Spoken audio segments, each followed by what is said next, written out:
Chapter 1464. Seeing that her mother wanted to know so much, Nianj said directly, "I like someone very, very much, but I don't think he has any intention of getting a girlfriend. Besides, his personality isn't that approachable. I just feel that sitting by his side in class is very motivating." Mrs. Yang Jinjin raised her brows. "Oh, a crush. You really have to experience all the things you should experience in your adolescence. You won't miss a single one." The corner of Nianj's mouth twitched. "It can't be said to be a crush." Yang Jinjin took the opportunity to laugh at her. "All right, I'll still say the same thing. Whether it's feelings or interpersonal relationships, it's fine as long as you know your limits. Dad and Mom won't interfere with your freedom. Protect yourself. Don't cross the line that you shouldn't cross. We won't interfere with other matters." Nianj picked up the new notebook and placed it in her bag. She then raised her eyelids to look at her. "Then don't interfere with whether I want to apply for the finance or medicine department, okay?" Her mother looked at her for a while and sighed. "Before we came back, your father and I had a deep discussion about this matter. You weren't by our side since you were young. We can give you too little. Our child has grown up healthy. We really shouldn't force you to do anything. You decide for yourself." Nianj nodded. Hearing this, the only boulder in her heart was relieved. The following last day of vacation was really longer than the previous 20 days. She was so bored that she followed her parents to Shida Group's company for a walk. The top floor of Shida Group was basically not accessible, but she could enter. The top floor was an office area, but there were some leisure and entertainment places on the rooftop. There were bowling and swimming. She stayed inside for an entire day and looked at the time in boredom. She wished that time could jump to tomorrow morning. School would start tomorrow. In the morning, she would be able to see Qin's sighting. Nianj woke up an hour earlier than usual. Although she still had to wear her school uniform, she still specially got up to look for Auntie Xiang to bring out the ironing machine. She ironed the clean school uniform in her room and put it on. She looked at Auntie Xiang and said, "Auntie Xiang, I'm sorry. When it was finally time to go out, she went downstairs to take 2 pieces of bread and left. Seeing her anxious look, her parents didn't ask anything and just let her go. After getting into Uncle Qin's car, she took a look at the time. Uncle Qin smiled when he saw her like this. As he started the engine, he said, "Girls nowadays seem to have stars in their eyes when they're in love." In what way was she in love? She just liked him and worshipped him for no reason, okay? It was probably the kind of worship that poor students had for the top students. But was it that obvious? Forget it. It didn't matter if it was obvious or not. What was important was that she could see Qin's sighting today. Perhaps it was because she was looking forward to it too much that she had been worried along the way that Qin's sighting would not go to school on time today. Would he have something to do or something? Although he was in his 3rd year of high school, he would not take leave unless there was something important. Even many competitions had been postponed. After all, studying for the college entrance examination was more important. She worried the entire way. When she arrived at the school gate, she looked left and right when she got out of the car. She even glanced in the direction where she had met Qin's sighting previously, but she did not see him. With all kinds of worries in her heart, she entered the school gate and entered the classroom. As soon as she entered the classroom, she lowered her head to check her uniform. Suddenly, she saw a white figure in front of her and almost bumped into him. She raised her head abruptly and saw the person in front of her. Time seemed to have returned to the scene on the field at the beginning of the previous semester. The clean and good-looking young man in a white shirt stood in front of her. He glanced at her indifferently because she had lowered her head and almost bumped into him. The moment she met Qin's sighting's gaze, her expression changed from confusion to joy. Then, her heart that had been floating seemed to instantly fall to the ground.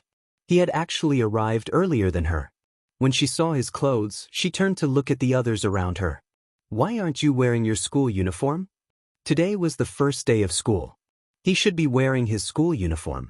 Qin's sighting was as calm as before. His gaze swept past her face, and his voice was as clear as a cold spring. "I caught an early flight from Japan and arrived at school half an hour ago. I didn't go back to get my school uniform." He went to Japan? He wasn't in the country these days? Then on her birthday, did he reply to her message in Japan? Then what about your school uniform? She paused for a moment and found a topic that would allow her to talk normally and restore her inner reason and calm. Someone will send it over. It's almost here. I'm about to go get it. Chin Siding glanced at the time and then at her. You're very early. Sure, Nianj had been worried that he would not come today. She was so worried that her palms were sweating, but on the surface, she looked calm and in a good mood. That's right. It's the first day of school. Even if you're a bad student, you have to show the attitude of a third-year student and be more positive. Besides, the early bird gets meat. Chin Siding raised his brows coldly. What meat? What meat? Of course it's you, this fat piece of meat. Sure, Nianj smiled but did not speak. She smiled at him and went to her seat to sit down. When she saw Chin Siding's bag by the side, the stone in her heart finally landed. Previously, she was worried that the teacher would change everyone's seats in the new semester. She was worried that Chin Siding would take this opportunity to sit in another seat or ask the teacher to change her seat. However, judging from his attitude earlier and his backpack, he didn't have such plans. When Zhao Xiaoqing and the others entered the class, it was almost 7 o'clock. Everyone had not seen each other for a long time, and they had endless topics to talk about. They could discuss which boy's new hairstyle and which girl's new bangs were cut for a long time. Sure, Nianj did not participate in any of the topics. She only sat in her seat and placed the books neatly on the table. She then glanced at Chin Siding's bag and thought for a moment. She did not rashly search through his bag again. She only tidied up the scattered books and papers on his table. Looking at his handwriting, she felt that a good-looking boy's writing would definitely be very good-looking. This sentence was the truth. When Chin Siding returned with his school uniform, he saw the neatly arranged books and papers on the table. He then glanced at the books on her table that were arranged at the same angle. Almighty Chin, happy new school. Sure, Nianj turned to him and smiled brightly. Chapter 1465. Seeing Chin Siding sit down, Sure, Nianj turned to look at him and used her eyes to describe his handsome and beautiful outline. She said, in the new semester, the teacher will rearrange the seats, right? I don't really want to change seats. Can the two of us not change? Chin Siding raised his brows slightly and turned to look at her. Sure, Nianj smiled at him. Can I? Can I not change seats? He did not answer, but his gaze, which seemed to have seen through her, made her feel a little ashamed. However, she did not want to retreat. Her heart was already burning, but she remained calm on the surface. Regarding the change of seats, it was true. She had heard from Hao Xiosha that their class would change seats every semester. However, Chin Siding had always been sitting here. Even if he changed seats, he was still alone. Firstly, he did not like to sit with others. Secondly, no one dared to come close to him and be frozen by an iceberg all day. Even if the teacher requested to change seats, he might not be able to. Early in the morning, she went from worry to relief to joy, and then to worry again. When the form teacher, Teacher Zhao, entered the class to call the roll, he simply asked everyone about the situation during the winter vacation and asked if they had any thoughts about changing seats. Almost half of the students said that they could change seats. Whether it was men and women sitting together or friends sitting together, the teacher's idea was that those who were too close should not be together. Otherwise, it would be easy for them to chat with each other in class and affect the progress of their studies. Under the teacher's arrangements, everyone was changing seats one by one. Almost everyone was walking around the other desks with their bags and books. Sure, Nianj sat there motionless and did not say a word. Chin Siding did not seem to be affected at all. Everyone else was walking around. He closed his eyes and sat quietly, pretending to sleep to pass the boring time. When Teacher Zhao realized that there was no movement from their side, he asked from the podium, Sure, Nianj, Chin Siding, aren't the two of you going to change seats? In fact, Teacher Zhao was very surprised that Sure, Nianj could actually sit by Chin Siding's side for a week. Now that there was a chance to change seats, with Chin Siding's temper, he would definitely get up and find another seat to sit down. This way, it would not be good for Sure, Nianj to sit down again. However, neither of them stood up. Nianj wanted to openly say that she didn't want to change, but the teacher was looking at Qin's sighting, so it wasn't convenient for her to speak. She only smiled at the teacher and brushed it off. Nian Nian, aren't you going to trade? The class monitor happened to come over from the front. He turned back to look in Nianj's direction and pointed to the seat next to him with his eyes, indicating that she could sit next to him. Nianj shook her head. The class monitor seemed a little surprised. After all, although she had sat at Qin Sighting's place for a week, she had very little interaction with Qin Sighting. The atmosphere between them was still very cold. With Nianj's cheerful and lively personality, she shouldn't be very happy in such a cold atmosphere. She actually didn't plan to escape from that iceberg. I can sit here. I ranked 7th in the previous mock exam. That's not bad. I can also help you with your studies and tutor you. The class monitor placed his bag on the seat by the side, indicating that he didn't want anyone else to sit. His eyes were still looking in Nianj's direction, clearly insisting that she go over. The class monitor was a tall and handsome boy with glasses. He had a buzz cut and always seemed to carry the heroic spirit of a student leader. Nianj had not interacted much with him. It seemed like she had only brought House Xiosha to the infirmary and the hospital with him when she had a stomachache. Later on, they only interacted with each other in terms of their studies and did not contact each other in private. Seeing that the class monitor seemed to want her to go over, Nianj did not want to go. However, Qin Sighting's completely cold attitude made her feel a little embarrassed. Teacher Zhao was still watching from the side. He signaled her with his eyes, clearly asking her to go to the class monitor's side. After all, Nianj's grandfather had told him that he hoped that after Nianj was promoted to the 3rd year of high school, someone would help her when she faced the pressure of her studies. Last semester, Teacher Zhao had told her to go to another seat, but this child's temper was really stubborn.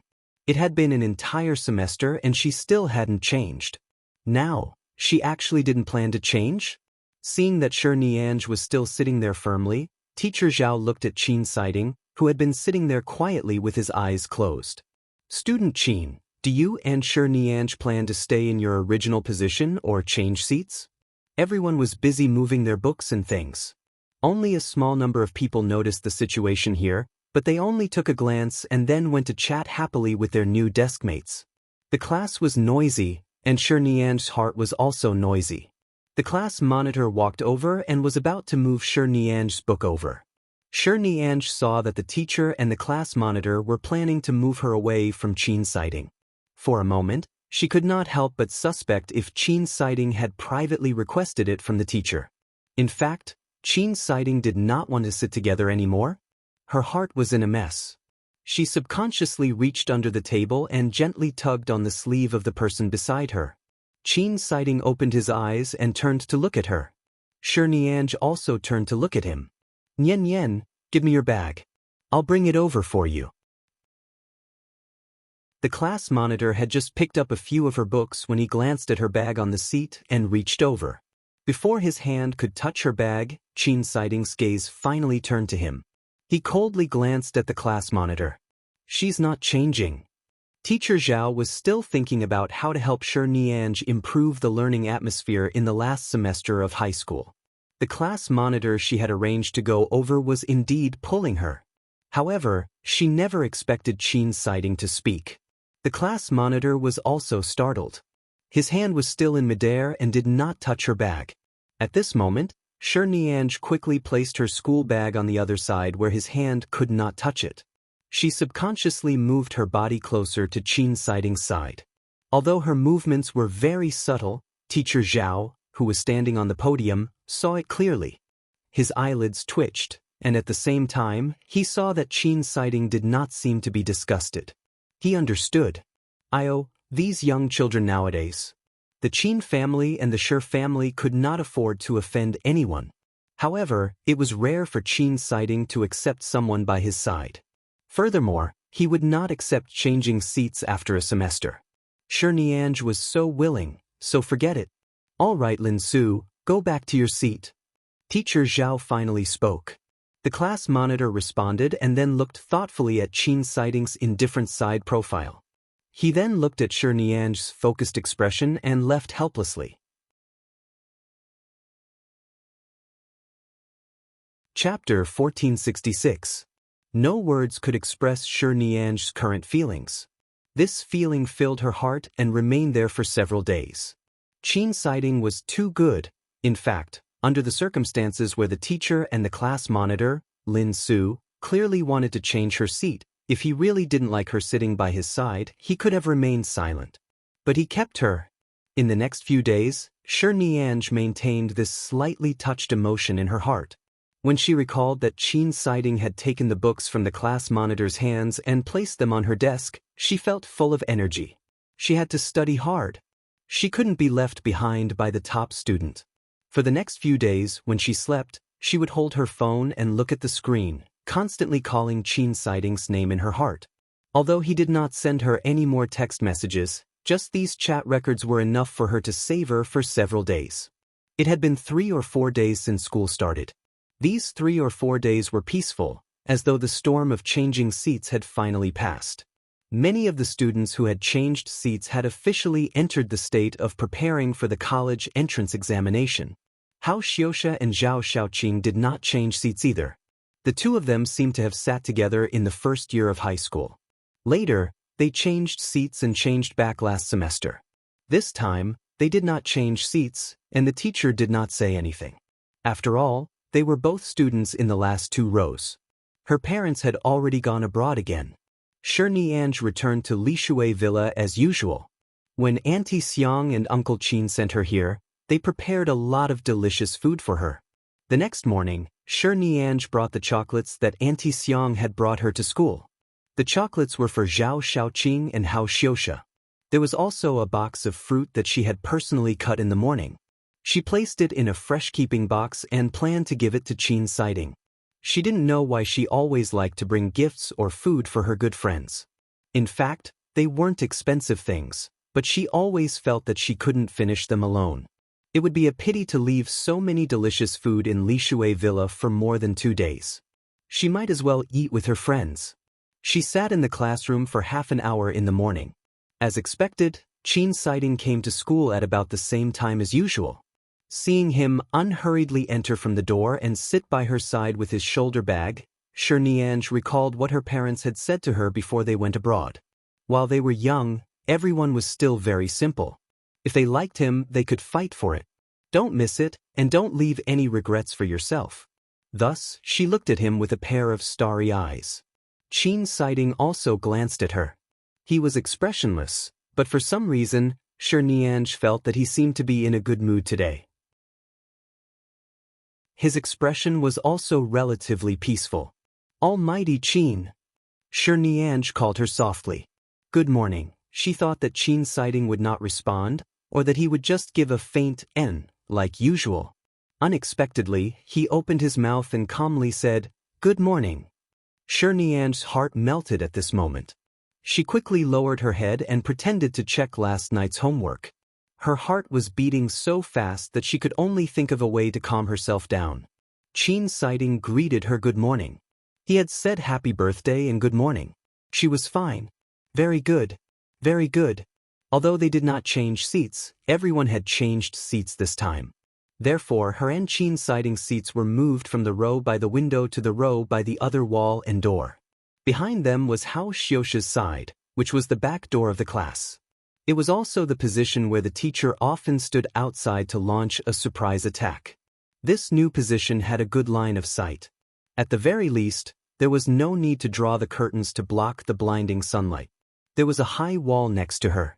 When she was tired, she could lean against it for a while. When she sat here, Shirnian took the initiative to ask to sit against the wall. Qin Siding agreed. He only changed his left and right seats with her. Everything else remained the same. Shirnian was actually a little scheming. This was because every time she was about to go out after class, she could talk to Qin Siding. For example, Almighty Qin, I'm going out for a while. I'm back. I'm going out to buy water. I'm going to get something from the teacher. As he was sitting outside, she had to tell him if she wanted to go out from her seat. This way, there would be more space for communication. Right now, he would more or less respond. Even if it was just a N. After another half a month, because Sure Nianj remembered the time Qin's sighting would arrive at school, she kept the time and waited outside the school gates. When she saw that he was indeed walking over from that path, she immediately walked quickly toward him. "Good morning." Sure Nianj usually wore her school uniform in a well-behaved manner. In the entire third year of high school, Sure Nianj was the only girl with a particularly good family background. However, unlike other girls, she did not find opportunities to put on makeup and do her hair from time to time or wear all kinds of strange clothes during weekend tutoring. She wore her school uniform from Monday to Friday. She had 3 sets and she washed and changed them back and forth. On weekends, she wore very ordinary clothes, and most of them were student clothes. She looked clean, and she never wore any luxuries that matched her family background. After so long, the only change in her body was that she had changed to a new phone, but it was not the especially expensive one. Instead, it was a white and delicate phone with comprehensive functions. Furthermore, she had specially thought of a way to keep the text messages between her and Qin's sighting. When she changed her phone, she struggled for a long time. Later, she asked Uncle Tai to go to the operator's side to help her think of a way. Only then did she successfully keep the text messages on her new phone. Qin's sighting glanced at her. "Good morning." Another 3 words. She didn't know if it was her imagination, but if the time he treated her to a meal was considered perfunctory, now when he occasionally spoke to her and responded to her, he was quite serious and no longer perfunctory. Sure Nianj simply stood by his side and followed him in. She really liked the feeling of being able to enter the school gates with him until the end of the class. Furthermore, because he was sitting outside, he would stand there and wait for her to sit inside. This small interaction could make her happy for the entire day. When they entered the school gates, she stood by Qin's sighting's side. Seeing that he was already used to her following him and did not seem to reject it at all, she leaned behind him and whispered, "I remember that the Qin family should be on the left. Why do you always come from the main road in the middle? Don't you usually come home to stay?" Chapter 1467. Qin's sighting glanced at her. "You don't live in this direction. How do you always bump into me?" Sure Nianj choked. Yes, the Sure family and the Lishui villa she was currently living in were on the right. This morning, she had specially waited for him under the tree on the middle road. "How do you know which direction I live in?" "Every day, when I enter and exit the school gate, I'll occasionally see where you get off the car." "So you specially watched me get into the car? Did you see which direction I went back in?" Sure Nianj's eyes lit up. Qin's sighting slowly answered, "I saw it once." "Just once? You're sure that I'm not in this direction just once?" Sure Nianj said as she looked at him with a meaningful smile. This time, he simply ignored her and walked in calmly. In the next few days, Sure Nianj simply waited for him under the tree on the middle road outside the school gate every day. Anyway, she said that she was passing by, and he knew that she was just spouting nonsense. He did not expose her. It was quite good to enter the school gate peacefully, hee. It was almost April in High City. It was cold in spring and freezing in autumn. Spring was the peak period for influenza. Many students in school had caught a cold and fell sick. However, because they were preparing for the college entrance examination, some people simply went to school with an 4-drip. Sure Nianj thought that her body's resistance had always been good, but in the end, she was unfortunately defeated by the illness. It wasn't easy for her to endure another weekend without Qin's sighting. On Monday morning, she was about to wait for him under the tree outside the school gate as usual, but she really couldn't get out of bed. Afraid that she would be late, she could only call Uncle Qin. Uncle Qin usually wasn't at the Sure family's side. His house was nearby, and he drove for 5 minutes to Lishui Villa. Sure Nianj struggled to get up from the bed to wash up. She felt dizzy and could not hold on any longer, but the teacher had said that she should not take leave if she could. Since everyone had endured it, she would not be so delicate. At most, she would not attend morning exercises and physical education classes during the day. She would just lie in the classroom. Uncle Qin saw that her expression was too ugly and asked her if she wanted to take a day off. She didn't agree. After packing up, she got into the car. In fact, this place was only 10 minutes away from the school.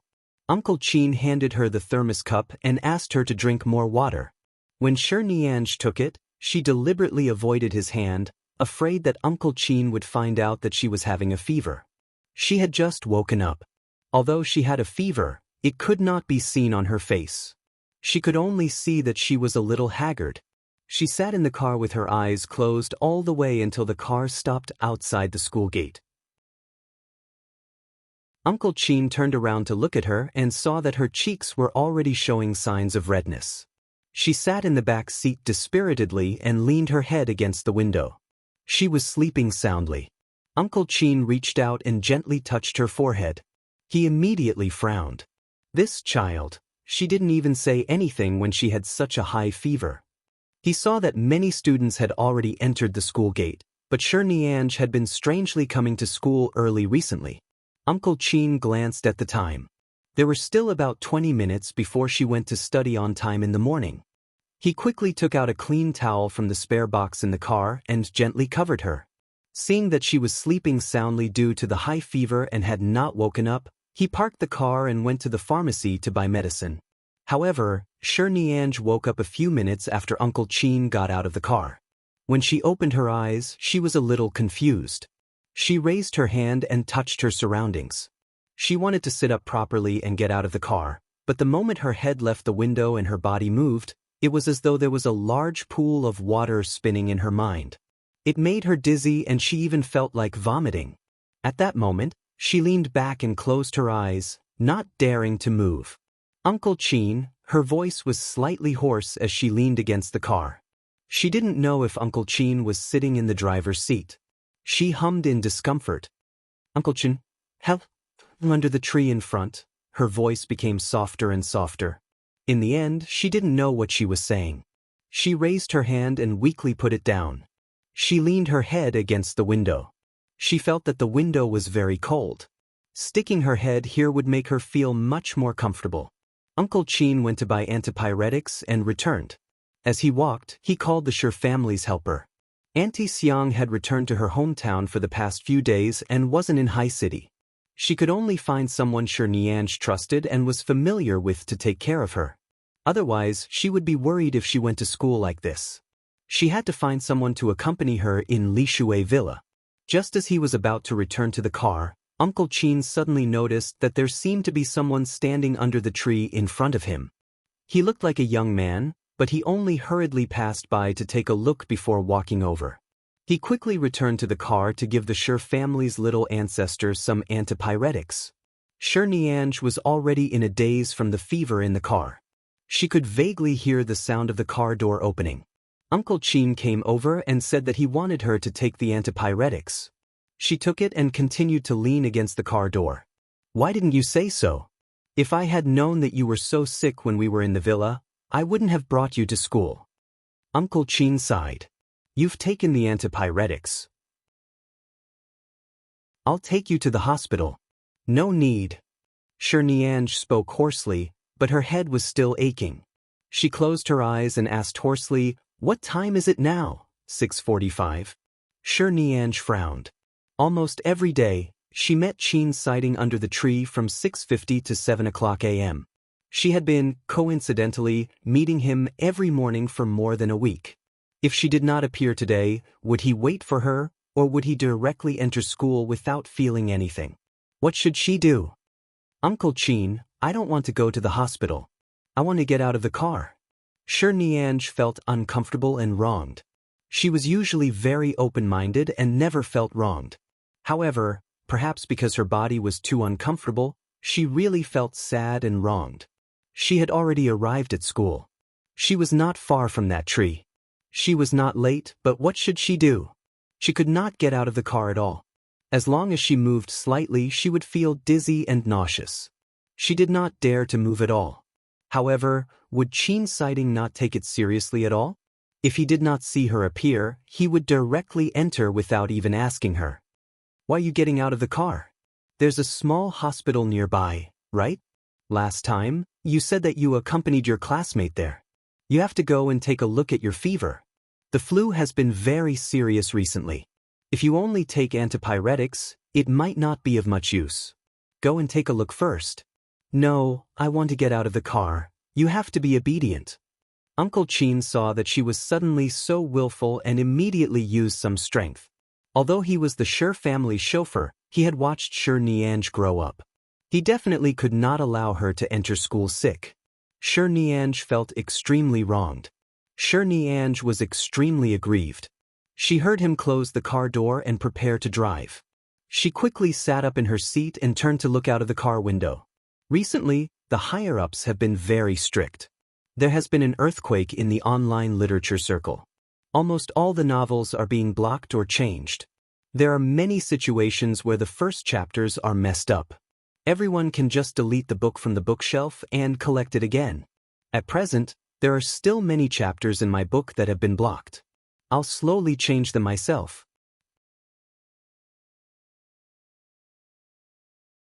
Chapter 1468. Sher Nianj immediately saw Qin siding under the tree. However, he was standing there looking at his phone. She didn't know if it was because his phone suddenly rang when he walked there, so he stood there to take a look, or because he realized that she hadn't arrived, so he stood there waiting for her. But at least he was really there. Uncle Chin. Afraid that this was just an illusion, Sher Nianj quickly said, "Help me, do me a favor. Let's go to the hospital first. We'll talk about the rest after your fever subsides." With that, Uncle Chin was about to drive away. "No, I can go to the hospital. Help me tell the boys standing under the tree that I'm taking leave today. There's no need to tell him that I'm sick. Just tell him that I have something to do at the last minute and ask him to help me keep the class notes. I'll come back tomorrow." Sher Nianj felt that it was difficult for her to say such a long string of words. After speaking, she closed her eyes to rest for a while. Uncle Chin turned to look in the direction she was referring to.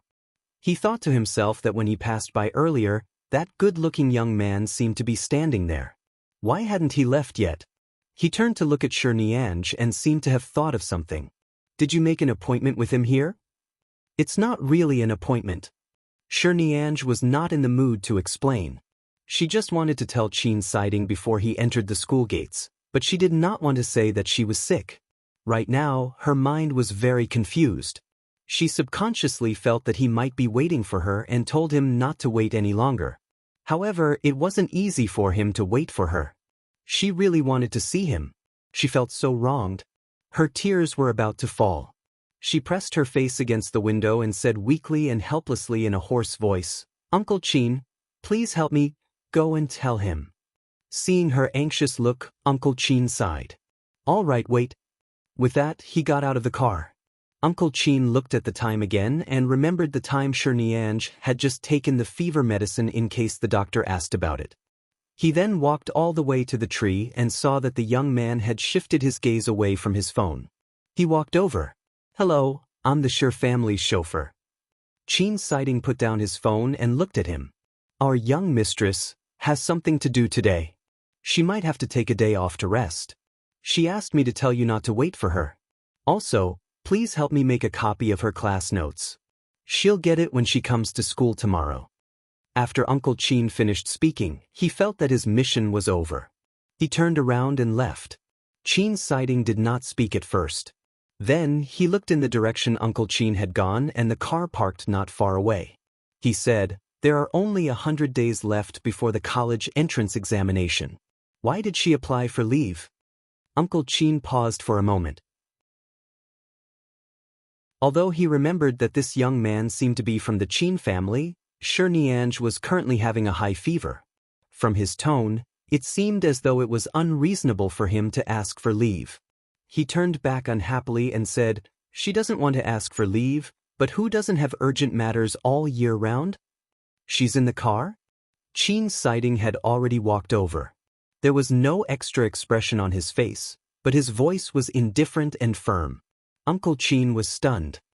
"How did you know?" Hearing his tacit agreement, Qin siding did not answer. Instead, he looked at the car in front of him. If she wasn't in that car, how could she have known that he would be standing here waiting for her? Qin siding walked toward the car. Uncle Chin quickly went forward in surprise. I think it's close to your morning self-study time. You should enter the school. Is she sick? Chin's sighting completely ignored his words and changed the topic. Uncle Chin paused for a moment before saying, "It's probably the flu. She's having a high fever." "Open the car door. Let me take a look." It was an indifferent and commanding tone. He was not discussing with him. Perhaps because the person in front of him was from the Chin family, Uncle Chin did not feel that there was anything wrong with his tone. However, Nianj had just told him not to let him know that she was sick. Now, not only did he say it, but Chin sighting also wanted to see her. If he opened the car door, Nianj would probably be very angry. She was already very sick. "If I remember correctly, you're the little young master of the Chin family. After all, you're the young master of one of the 4 big families in High City. It's not good for me to offend you, but our miss doesn't want to see anyone right now. The little girl's condition isn't very good when she's sick, so it's understandable that she doesn't want to see anyone.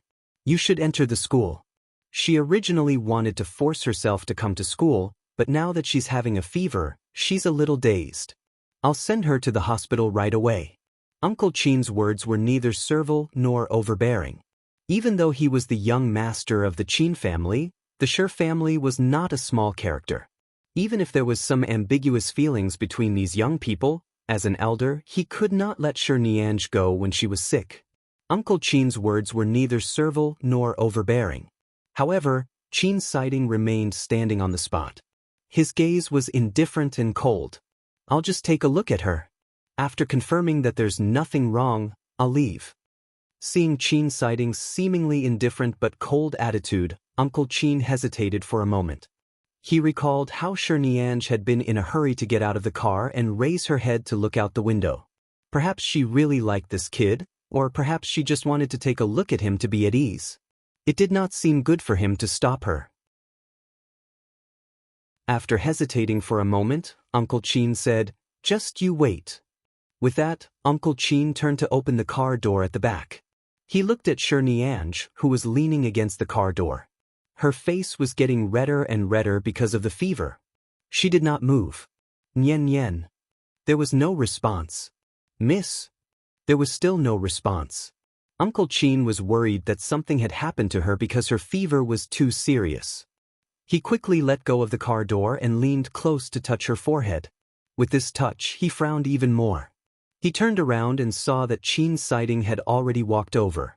"The fever is too serious. I called twice, but there's no reaction. We have to go to the hospital." Chin sighting was outside the car door. He leaned down slightly and saw Shi Nianj, who was sitting motionless in the car. Her neck was already red, but there was no reaction. Uncle Chin was about to close the car door and drive to the hospital. However, at this moment, Chin sighting raised his hand and pressed it against the car door, stopping him from closing it. The hospital opposite the school is only a small clinic. There are too many unknown causes for a high fever. Don't go to a small hospital. Go straight to the fever clinic and emergency department of the city hospital. But the city hospital is too far from here. Nian Nian is behind. I'll drive. You take care of her from the back. His tone was still cold and commanding. Uncle Chin didn't know what he was thinking. An adult in his 40s was actually stunned by the aura of a child who wasn't even 20 years old. He subconsciously handed the electronic car key to him. Chin sighting took the car key and threw his black shoulder bag into the car. He then signaled for Uncle Chin to get in the car and sit in the back to support Shi Nianj. He walked around the car, opened the door on the driver's side and sat in.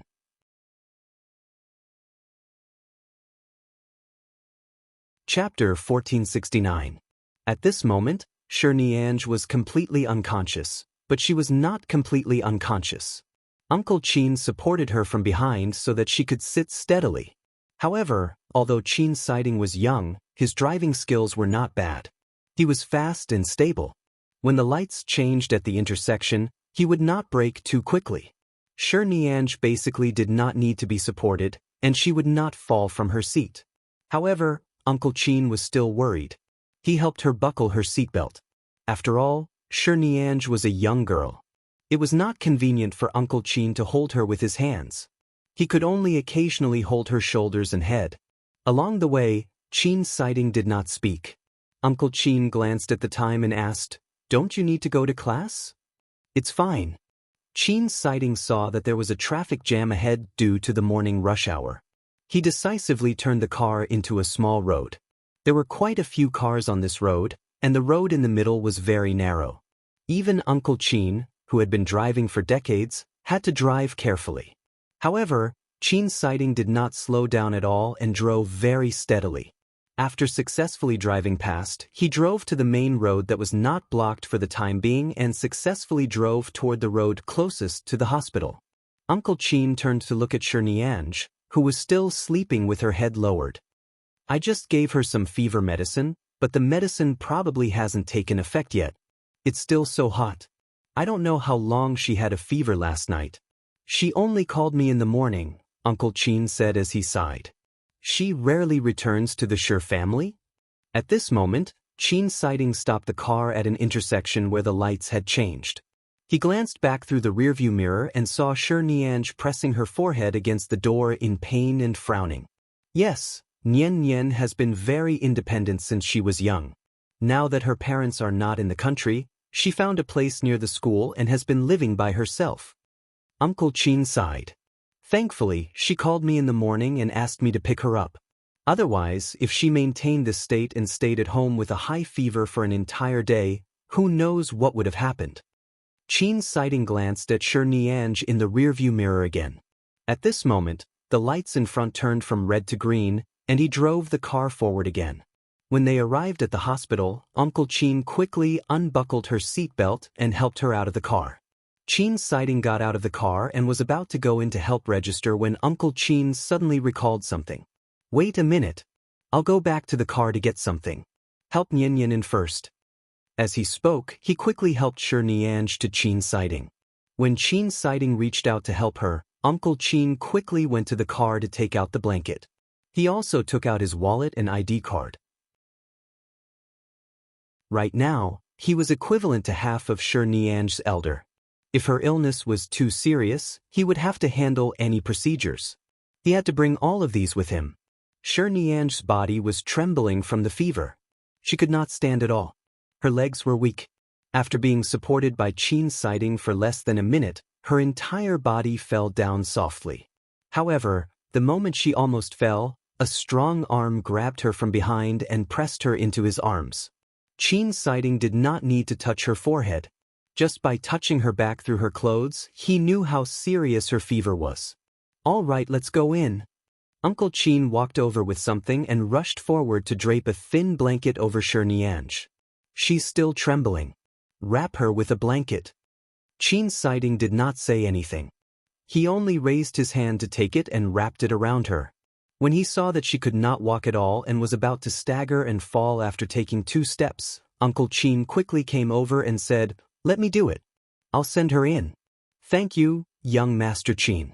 Go back to class." Chin Siding did not reply. He reached down and carried Shirnianj horizontally.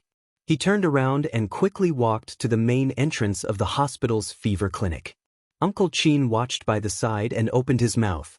He wanted to say something, but he felt that it was not appropriate for his girl to be suddenly carried, but at this time, cough, forget it. By the time Uncle Chin rushed over after registering, Shirnianj was already sitting on the fever clinic bed. She was half-conscious as she sat there. Her upper body was almost leaning into Chin Siding's arms by the bed. Her hot hands kept gripping the hem of his clothes, and she did not know that there were wrinkles. Her brows were furrowed and she hummed twice. She felt very uncomfortable. "How is it?" Uncle Chin came in and saw her in this state. He guessed that she did not even know who she was leaning on. "The doctor has written a test form. Let's go for a blood test first. Tell the doctor what time she took the fever medicine. I'll send her for a blood test first." After Chin Siding finished speaking, he helped Shirnianj up again. After all, this was the hospital. It was not good to carry her all the way. Seeing that she had woken up slightly, he whispered into her ear, "Can you walk?" Shirnianj vaguely felt that the voice was somewhat familiar. It sounded like Chin Siding, but she was not sure. She even felt that it was impossible, but it was too uncomfortable. She could not care too much. When her feet landed on the ground, although her legs were a little weak and her head was still spinning, she still nodded. Chin's sighting helped her out. The place where the blood test was conducted was less than 100 meters away from the clinic. In the second half of the journey, she walked with some difficulty. Her head was almost leaning in his arms. Although it looked like she was being supported, in fact, she did not use any strength. She was being carried away. When the doctor came to draw blood, he saw that it was a little girl in school uniform. The clean young man beside her who had been taking care of her, supporting her, and even carrying her should be a student of the same age.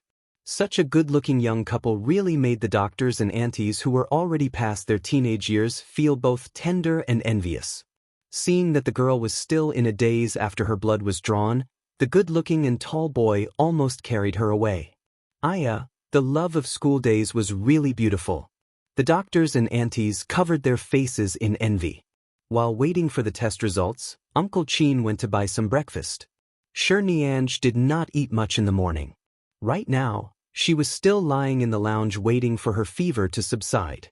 In a daze, Uncle Chin used a straw to feed her the soy milk cup. She only took 2 sips before vomiting. Thankfully, she only vomited to the side and did not stain her body. Uncle Chin sighed, his heart aching and anxious. Chin's sighting did not return to school. Instead, he told the teacher that he was accompanying Nianj in the hospital and did not hide anything. The form teacher was a little absent-minded after hanging up the phone. Nianj had a high fever. Chin's sighting sent her to the hospital.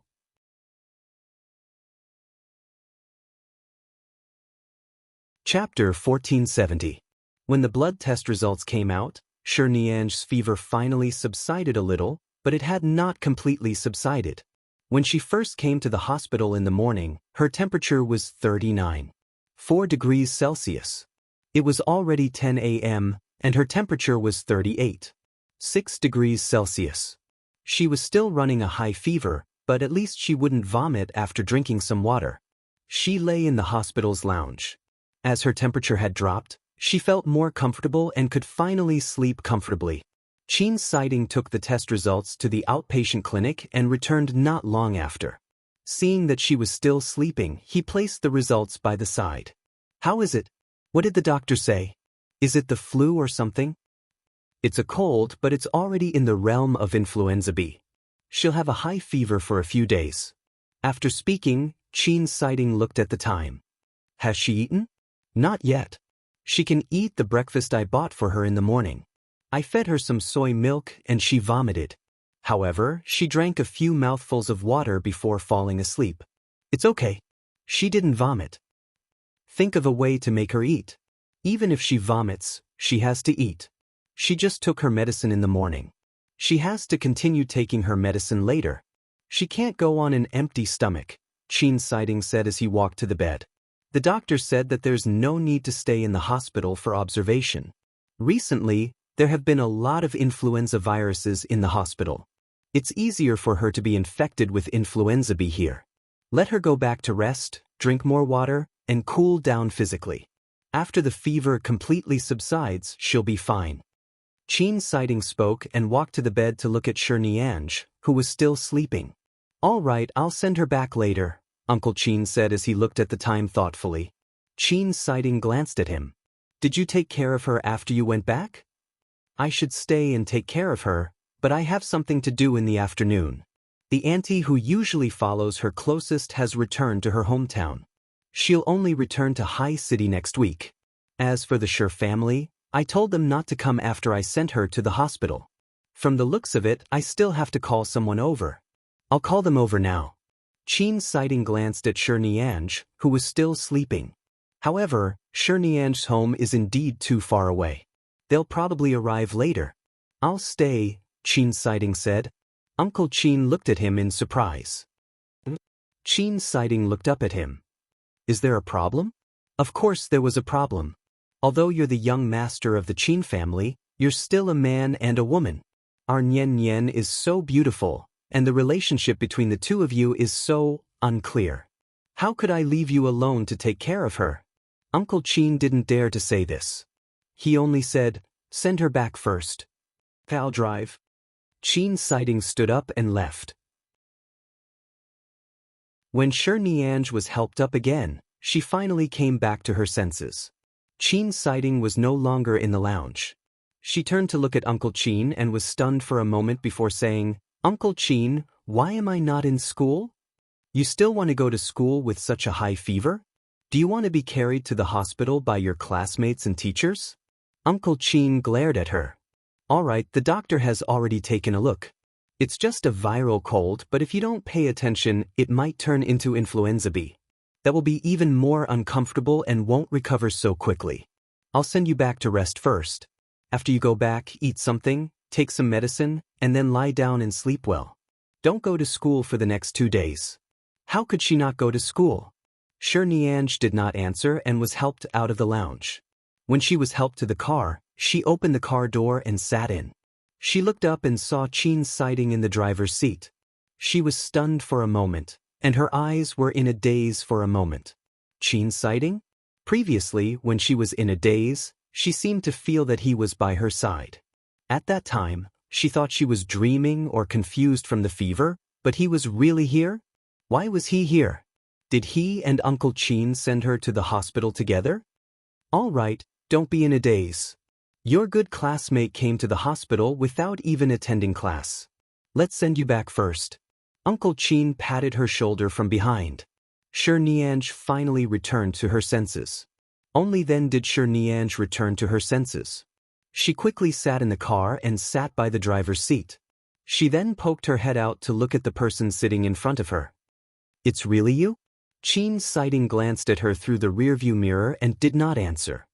Seatbelt. In fact, it didn't matter much even if she didn't wear a seatbelt when sitting in the back. However, her stamina wasn't good right now. If she suddenly braked, she might hit the front. Nianj immediately buckled her seatbelt obediently. She didn't dare to ask any more questions. As though she was afraid that this beautiful dream would be shattered, she didn't even speak. She just sat there, looking at Qin Siding in front of her and then turning to look out of the car window. Even though her head still hurt, her heart felt sweet. She didn't know if it was because of the fever or her mood, but she felt that her feet were floating. Uncle Qin told him the location of Lishui Villa, and Qin Siding drove the car over. It turned out that Qin Siding knew how to drive. Usually, he didn't take the family car or drive. He walked to school. It seemed like he lived very close to the school.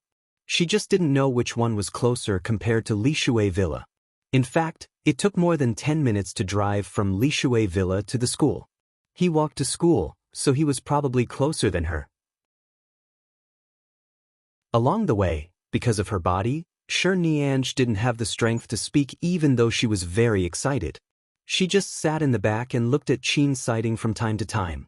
With Uncle Qin in the car, she was indeed too embarrassed to chat with Qin Siding. However, she felt satisfied just looking at his back view from behind. He would actually accompany her to the hospital. Earlier, she was a little upset that she had delayed his lessons because she was sick, but this frustration was dispelled by her joy and excitement. Nianj sat in the back, the smile on her lips never disappearing. Uncle Qin sat by the side and saw everything clearly. He did not say much. After the car arrived at Lishui Villa, he helped her out of the car. So now, Qin Siding should know where she usually lived and had been to her house. Nianj saw Qin Siding help take out her bag from the car and turned back to look at him. Qin Siding returned the electronic car key to Uncle Qin and did not leave immediately. Instead, he walked in with them. Qin Siding actually entered her house? Nianj's heart was about to jump out. Her head hurt, but in an instant, she carefully recalled if she had thrown any fruit peels on the ground when she ate the fruits at home last night. Did she confiscate any clothes on the sofa? Was there anything else that she had not packed? If the house was too messy, wouldn't it be embarrassing? "Uncle Qin, I'm still alive, right?" Nianj looked at Qin Siding's figure walking in front of her. As Uncle Qin was supporting her, she leaned close to him and asked softly. Uncle Qin glanced at her strangely. "What inauspicious words are you talking about? Isn't it just a fever?" "That's right. I feel like I might have lost my mind from the fever. This was too unreal."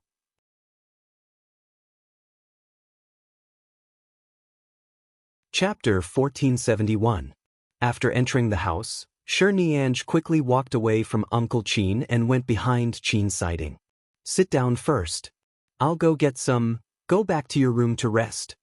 Before she could finish speaking, Qin Siding stopped in his tracks and turned back to look at her. Shi Nianj instinctively felt that since this was Qin Siding's first time at her house, she should pour some water or take out some food or drink for him to sit down and rest. However, it was clear that in his eyes, she was only a patient and could not do anything. Nian Nian, go back to your room and lie down first. Uncle Qin gave her a look. In fact, there was another meaning in his gaze. Along the way, Uncle Qin realized that Shi Nianj seemed to be very warm to Qin Siding. There was always a feeling that his girl liked someone else more, but the other party was cold and did not respond much. He still wanted her to take advantage of her illness to rest and calm down. Shi Nianj's head was indeed hurting, but she could not show off now. Seeing that Qin Siding did not treat her as an outsider and did not need her to do anything, she still found some consciousness of being sick and went upstairs to her room. However, after returning to her room, she tossed and turned but could not fall asleep. Even though her head hurt, she still could not fall asleep. After about 10 minutes, Uncle Qin knocked on the door and came in. Seeing that she was still awake, he came over and brought over a cup of hot water and antipyretic medicine. It's been a few hours since you took the medicine. You can take it again. Then, drink this cup of water. Shi Nianj got up and took the medicine. She then turned to look out the door. After swallowing the medicine, she asked, "Where's Qin Siding?" "He's downstairs. Don't worry, he hasn't left. Just sleep in peace." Uncle Qin took the cup from her and looked at the time. He then said, "But I have to leave in half an hour. The child has something to do at school this afternoon. The child's mother doesn't have time to go. I have to go over. Can you stay at home?" "I'll just sleep." "What's wrong with that? Go do whatever you need to do." Shi Nianj gently waved her hand.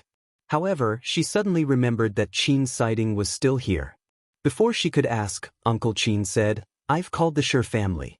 Your Auntie Lu and Auntie Sue will come to take care of you later. However, it'll take at least an hour for them to rush over. I'll let Qin Company stay here with you for a while. When they arrive, I'll let him go back." In other words, there would be time alone with Qin Siding later? "All right." Shi Nianj smiled. Seeing her smile, Uncle Qin knew what she was thinking. He smiled helplessly and got up to leave. At the thought that she would have time alone with Qin Siding later, Shi Nianj could not fall asleep. She tossed and turned on the bed for a long time and picked up the thermometer to measure the temperature. It was 38 degrees, and she did not feel as uncomfortable as in the morning. When she suddenly heard the sound of a car, she quickly got up from the bed and went to the window to see Uncle Qin's car drive away. Auntie Lu and Auntie Sue, who were rushing over from the Shi family, called at this moment. They said that there was a traffic jam on the way and it would take at least half an hour for them to arrive. "All right, I'm fine. I don't have a high fever like I did in the morning. I feel much better." Sidu. Sidu say. Speak. Tang I, he Qin Li he, Siding, Qin I, Siding. When he heard her talking on the phone, he turned around and glanced at her, who was standing on the stairs. "Uncle Qin asked you to stay here with me?" She hung up the phone and walked down. Qin Siding answered. When he saw that she had come down, he asked, "Why aren't you sleeping in your room?" "I slept well last night, and I slept for so long in the hospital in the morning. Even if I have a headache, I can't sleep." As she spoke, she looked out the window. "What are you looking at?" "Nothing." Qin Siding saw that her expression was still ugly. He walked over and stood in front of her for a while, lowering his eyes to look at her. The person she liked the most was standing in front of her, with one hand in his trouser pocket, looking down at her. They were standing very close to each other, so close that if she raised her head slightly, their breaths would be intertwined. She could clearly smell the scent on his body. It was a clean and refreshing mint scent, with a hint of detergent softener. It was clear and refreshing, with a hint of fragrance. "What's the temperature now?" he asked. "I took a look just now." 38 degrees, she answered obediently. "And you don't want to sleep?" "I can't sleep. With you here I can't sleep. It's rare for us to be alone. When the two Sure family's aunties come over, we won't have such a chance. She definitely wouldn't use such a rare time to sleep. All right, sit down first. As Chin Siding spoke, he raised his hand and was about to touch her forehead. However, before he could touch her, he suddenly saw her look up with stars in her eyes. He paused and retracted his hand. Sure Nianj turned around and sat on the sofa. Then, like an obedient primary school student, she turned to look at him, waiting for his next order. Seeing her expression, Chin Siding did not say anything. He only looked at her haggard appearance. Did you vomit everything you ate this morning? Can you still eat now? I don't know. I don't feel hungry right now. I don't have an appetite. I'll go get some food. Why don't you try some? Sure Nianj's expression changed from obedient to surprised. Do you want to cook? Actually, what she wanted to ask was, do you actually know how to cook? However, she felt that it wasn't good to say these words. Chin Siding didn't seem like someone who would casually boast. If he said he knew how to cook, he probably knew how to cook. In fact, the two aunties from the Sure family came to take care of her and specially came to cook for her.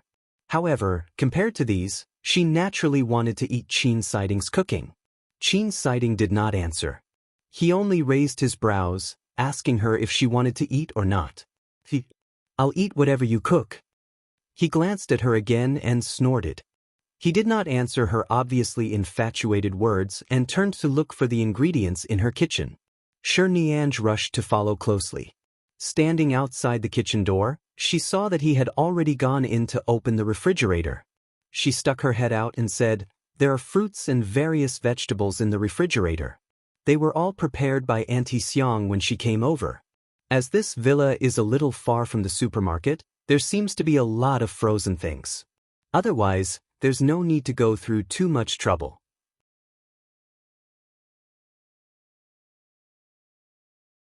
Chapter 1472.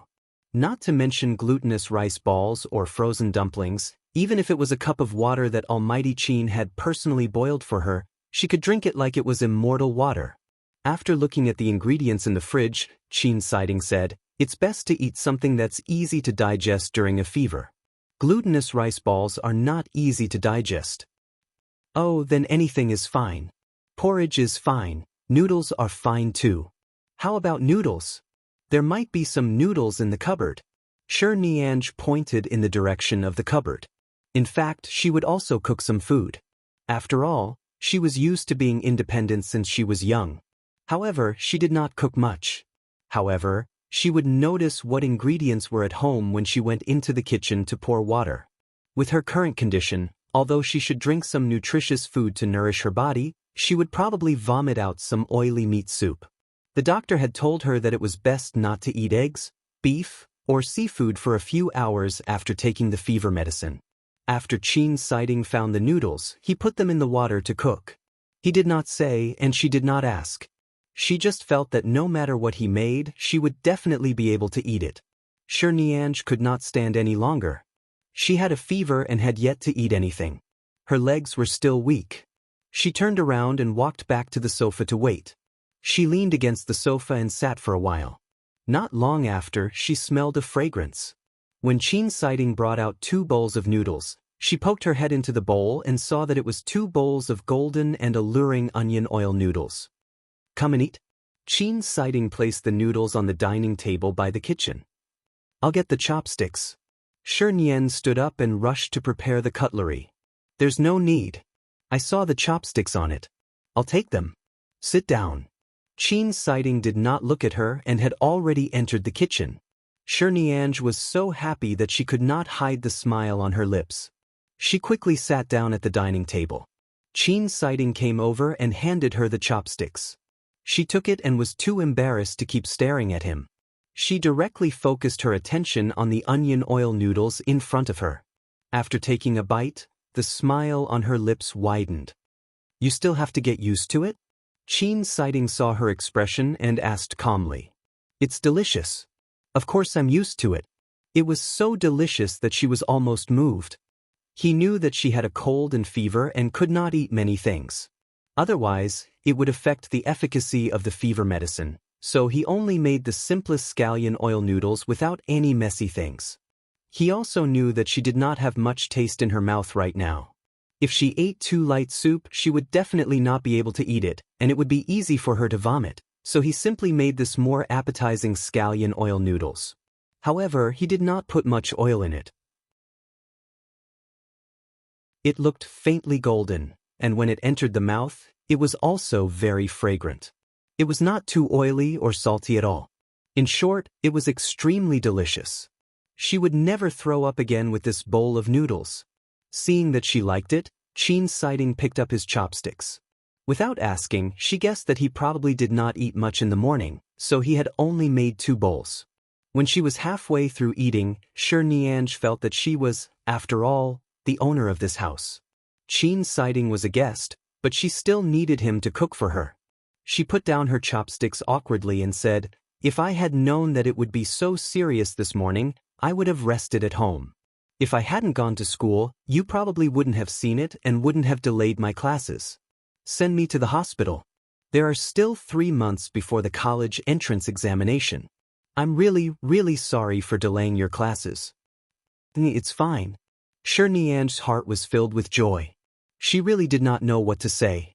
She hoped that there would be fewer main courses in school today and not delay him. However, it seemed like he would occasionally read books in advance. Perhaps he had already read the things he had to learn today and had already learned them. That time, when he went out for the competition, there were quite a lot of courses in those days, but later on, he knew all the questions related to the exam. Therefore, it should not be a problem if it was just one day. With this thought in mind, she felt slightly more at ease.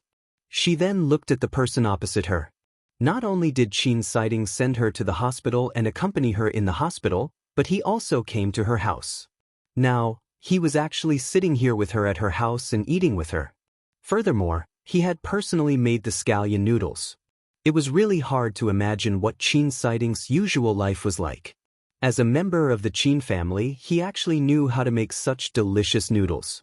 Could it be that he was used to taking care of himself and rarely asked the servants and aunties to help him? This was really a bonus. What should she do? She really liked him.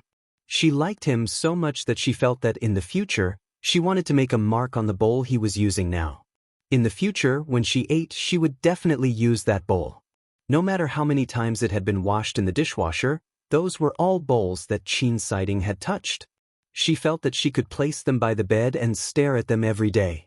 As she watched Chin Siding eat quietly, Shi Nianj's heart continued to race. The way he ate was really good-looking. After the meal, Shi Nianj could not help but ask Chin Siding, "When I was in the car in the morning, I saw you under that tree.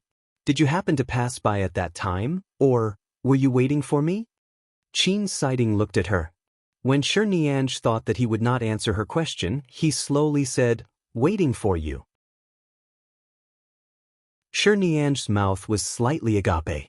She looked at Chin Siding and felt that her breathing was not smooth. Her brain seemed to be filled with something and blocked. She could not come back to her senses. He was waiting for her? Was he waiting for her under the tree where she had been waiting for him recently? Shi Nianj's heart churned. Why would you wait for me?" Chin Siding did not answer her because the 2 aunties of the Shi family had arrived and pressed the doorbell. Shi Nianj stood up to open the door, but she turned back to look at Chin Siding, wanting to hear what he would say. However, it was as though he had not said anything. He lowered his head to look at the time on his phone. The door opened, and Auntie Lu and Auntie Sue walked in with various bottles and cans in their hands. At the same time, they sized her up nervously. "Nyen Nyen, Io, little ancestor, why didn't you tell us earlier that you were sick? We could have come earlier. When we were at home, we were in a hurry and didn't have time to cook anything. Now, we're here to cook something for you. Just wait." "No need, Auntie Lu. I've eaten." Shi Nianj chuckled. "You've eaten? Did you make it yourself?" The 2 aunties were surprised. "No, it's my classmate. He accompanied me to the hospital and school today and then came back with Uncle Chin to take care of me for a while. He made some simple food. I'm already very full." At the mention of Chin Siding, Shi Nianj felt her ears heat up. As she spoke, she even glanced at the clean young man behind her.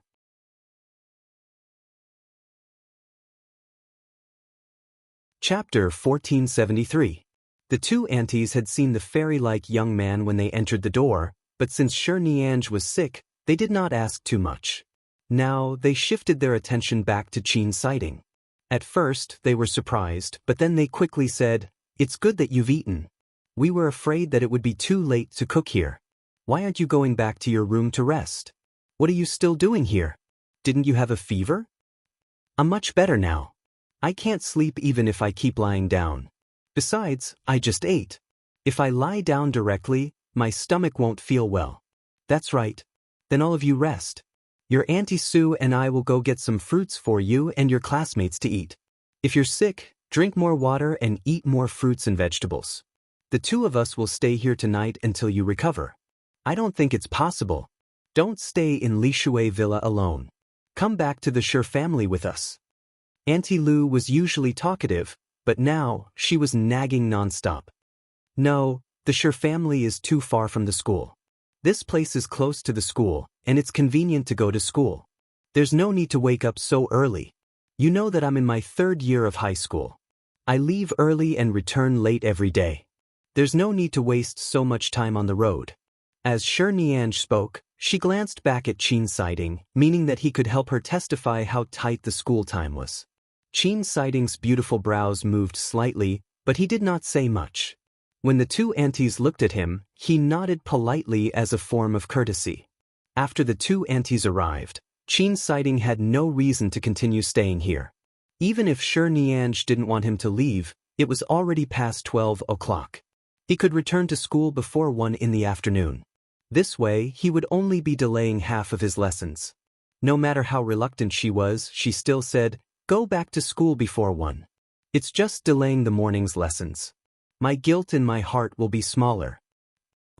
Can you help me back up my notes?" "Sure." "Thank you, Almighty Qin." This was the only conversation between the two of them after the two aunties arrived. Seeing that he had left, Niange stood by the door and watched his back. In fact, she felt a little regretful. If she hadn't asked him to return to school in the afternoon, if she hadn't asked him to leave, would he not have left so quickly? But she really didn't want him to waste his time here, even if he didn't want to. Auntie Sue went upstairs to disinfect her room. When she came down, she saw that Niange was still standing in front of the door, thinking about something. She walked over and said, "Nian Nian, the room has been disinfected. Remember to ventilate it these few days in case you catch a cold. What are you still standing here for? Hasn't your classmate already left?" "Nothing." Niange retracted her gaze. She did not dare to look at Auntie Sue's curious gaze and returned to her room. The bowl and chopsticks that Qin's sighting had used became Niange's personal use. She used the same set every day when she ate at home. Although it seemed a little shameful, he still wanted to use it. Even when he was eating, he couldn't wait to hold it with both hands, afraid of knocking it or touching it. He was even more careful than the ancient ceramic bowls at home that were worth 6 or 7 figures. After all, Qin's sighting had used it before. Niange personally washed the dishes. After washing them, she wiped them dry and placed them in a conspicuous position in the cupboard drawer. The phone in her pocket rang. She had sent a message to Qin's sighting half an hour ago, and he had only replied now, "Backup." After resting at home for 3 days, her fever finally subsided. Her mental state was much better, and she could return to school tomorrow. She had just sent a message to Qin's sighting to ask if he had helped her make a backup of her notes in class. Then he replied. Looking at the 3 words sent by Qin's sighting on her phone, Niange felt sweet in her heart. Perhaps it was because she had liked him for a long time that she would find candy to eat. Now, every time she spoke to him or sent him a message, she would feel sweet from the bottom of her heart. Qin's sighting seemed to be different from before. Although he was still cold and spoke little, basically, no matter what she asked or sent, he would answer her directly. His expression in front of her was no longer expressionless and cold. In fact, there would be some changes, although the changes were not too big. And that day, he said that he was waiting for her. Shi Nianj clearly remembered that when the two of them first sat at the same table, Qin Siding's expression was always cold because there was another person by his side. She could tell how cold he was, and he really didn't want her to sit by his side. His occasional frown and impatient expression all showed his rejection at that time. And now, when she smiled at him or said a word, he would turn his head to look at her. His gaze would also land on her face. He would no longer avoid her. His gaze would also calmly look at her without much coldness. She could happily wait for him outside the school gates every day and go to school with him. She could sit together every day and look for him to read his notes, look at his papers, and ask him to help her analyze the big questions. Most importantly, he would actually wait for her under the tree. It seemed like he usually didn't talk much to others, especially to girls. There were too many girls who had a crush on him, but he really ignored them. He didn't even look at them. Just like how he rarely spoke to other girls, of course, he definitely wouldn't text other girls. However, Qin Siding would reply to her messages. Now that she had recovered, she could lie down and roll around again. Shi Nianj ran back to the bedroom and rolled around for a long time before she calmed down. When she slept at night, she was still thinking about how she had to wait for him under the tree early tomorrow morning because he knew that she would return to school tomorrow. If she was late, would he wait for her again? Forget it. It was better for her to wait for him. She fell asleep with such a mood. When she woke up the next day, she was in a good mood. When she rushed under the tree to wait, she specially looked at the time. It was a few minutes earlier than she had arrived a few days ago. He would definitely see her when he passed by later. 2 minutes later, Shi Nianj heard the sound of a car nearby. She subconsciously turned back and suddenly saw the familiar black business car. It was the car that Qin Siding's mother used last time. Her gaze shifted in that direction and saw that the car was parked between the tree and the school gate. The smile in her eyes gradually disappeared. Seeing this car, she knew without guessing. Qin Siding probably wouldn't take this path today. Recently, it's really the ice age of the online literature world. I heard that many of my friends' books have been blocked and removed from the shelves. It's getting stricter and stricter. Qing Qing's book has also been blocked for more than 100 chapters because Emon Wan's plot is too sweet and ambiguous. I'm still working hard to change it. I hugged my head and cried.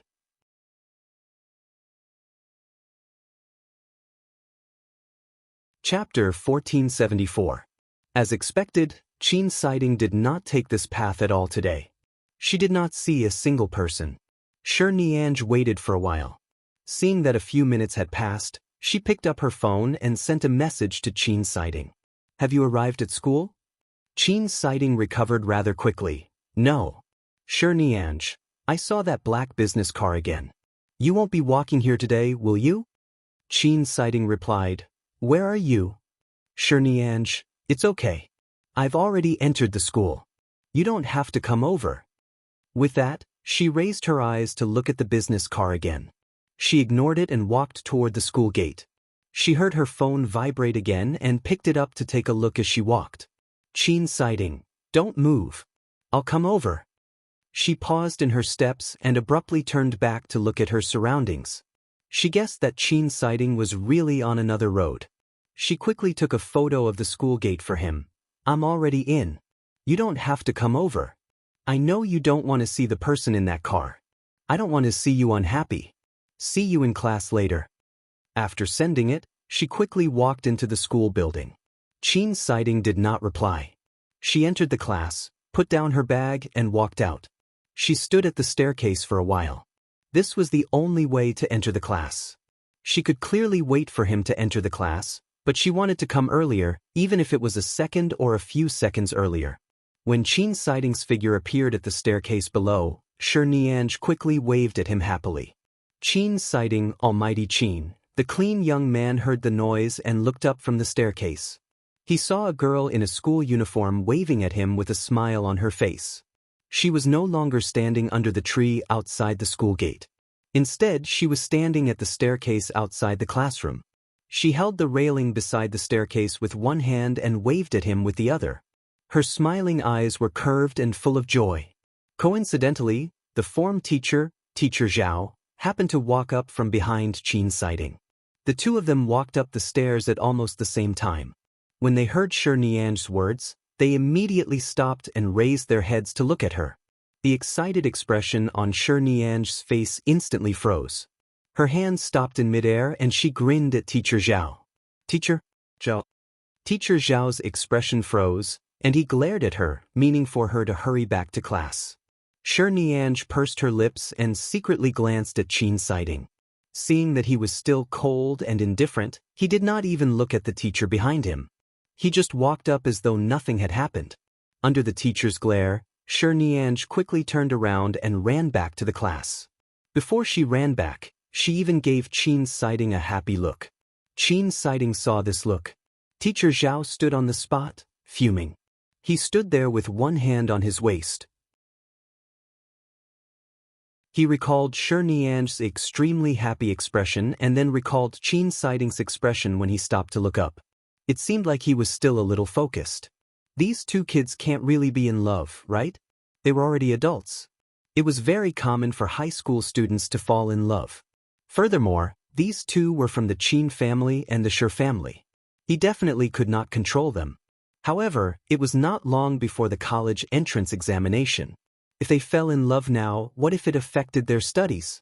The key was that Shi Nianzh really did not hide it. Back then, before she came to the third year of high school, she had also heard about her and Tang Xiao. However, when she heard the teachers in the office chatting and discussing, they said that the Tang family and the Shi family were cooperating. The two children became closer. It seemed like they were not very intimate in school. They did not even hold hands when they often ate together, so the teachers turned a blind eye. However, Shi Nianzh clearly did not treat Qin Siding that way. This girl seemed to like Qin Siding very much. After being a teacher for so many years, he had seen many stories of secret love and open love, especially Qin Siding. He was definitely a dragon among men. There were many young ladies who liked him, but Shi Nianzh seemed to really have the ability to make him stop and take a second look. If these two kids really fell in love, shouldn't he, as a teacher, use some authority to warn them? At least wait until after the college entrance examination. However, after all, they were from the Shi family and the Qin family. He still had to protect his job. If he said anything harsh, it would not be good for him. He could not hit, say, or scold them. What should he do? Teacher Zhao was very distressed. He could only hope that these two children simply liked each other and did not do anything before the college entrance examination. While Teacher Zhao was fuming, Shi Nianzh returned to the class and sat down. She raised her eyes and saw Qin Siding enter. She raised her hand and greeted him with a sweet smile. Teacher Zhao, I'm sorry. Qin Siding walked over and sat down by her side. She leaned over and whispered, Almighty Qin, where are my notes? Qin Siding glanced at her and handed the pink notebook that belonged to her desk. Shi Nianzh quickly picked it up and flipped through it. She saw that there were a few pages in her notebook that were filled with Qin Siding's handwriting. She instantly held the notebook and giggled happily. Shi Nianzh was also big-hearted. After attending class for a while, she forgot about seeing the car in the morning. Qin Siding did not mention it either. She did not know if he had taken a detour in the morning or if he had really gone under the tree. Forget it. In any case, he seemed to know everything. There was nothing for her to worry about. For the entire morning, Shi Nianzh would occasionally look at the pages of words in her notebook. As she had read too much, she had actually memorized all the lessons she had missed in the past few days. She even took the opportunity to look at Qin Siding's own handwriting after class. After comparing the notes for the past few days, she realized that his own notes were still in his usual style. It was especially difficult to look at them. However, the notes he had backed up for her were all simple and introductory. She could easily understand them and absorb them into her brain. After looking at them a few more times, it was as though she could remember the essence of them. As a result, in the past few days, she had only read the notes a few times. It was as though she had made up for it. She did not miss anything at all. He actually knew how she usually listened in class and took notes. He actually knew that she could remember it in this way. Until the afternoon, Shi Nianzh was still admiring her notebook in satisfaction.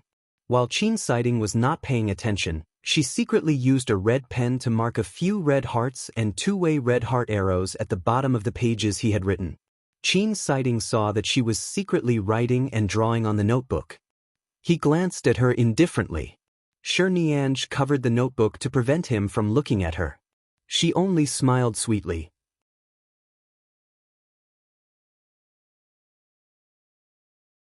Chapter 1475. After finishing the painting, Nianj sat there in satisfaction and admired it for a while. Then she sighed. The person she liked was sitting by her side. This feeling was really wonderful. There were still 2 more classes before school ended. There were activities in school tonight, so there was no need to study at night.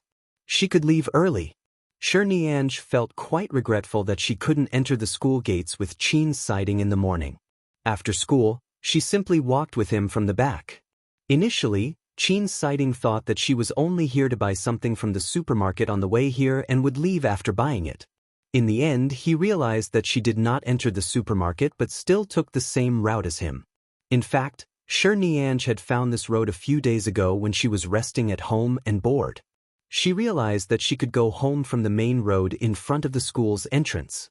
Although it was a little longer than taking the road beside her, it was not much different. It would only take her more than 10 minutes to walk. However, this way she could walk with Chin Siding. There were many students on the main road in the middle. Nianj followed him for a long time but was too embarrassed to go to the front. She just walked slowly behind him. Chin Siding walked too fast. In fact, it was difficult for her to catch up.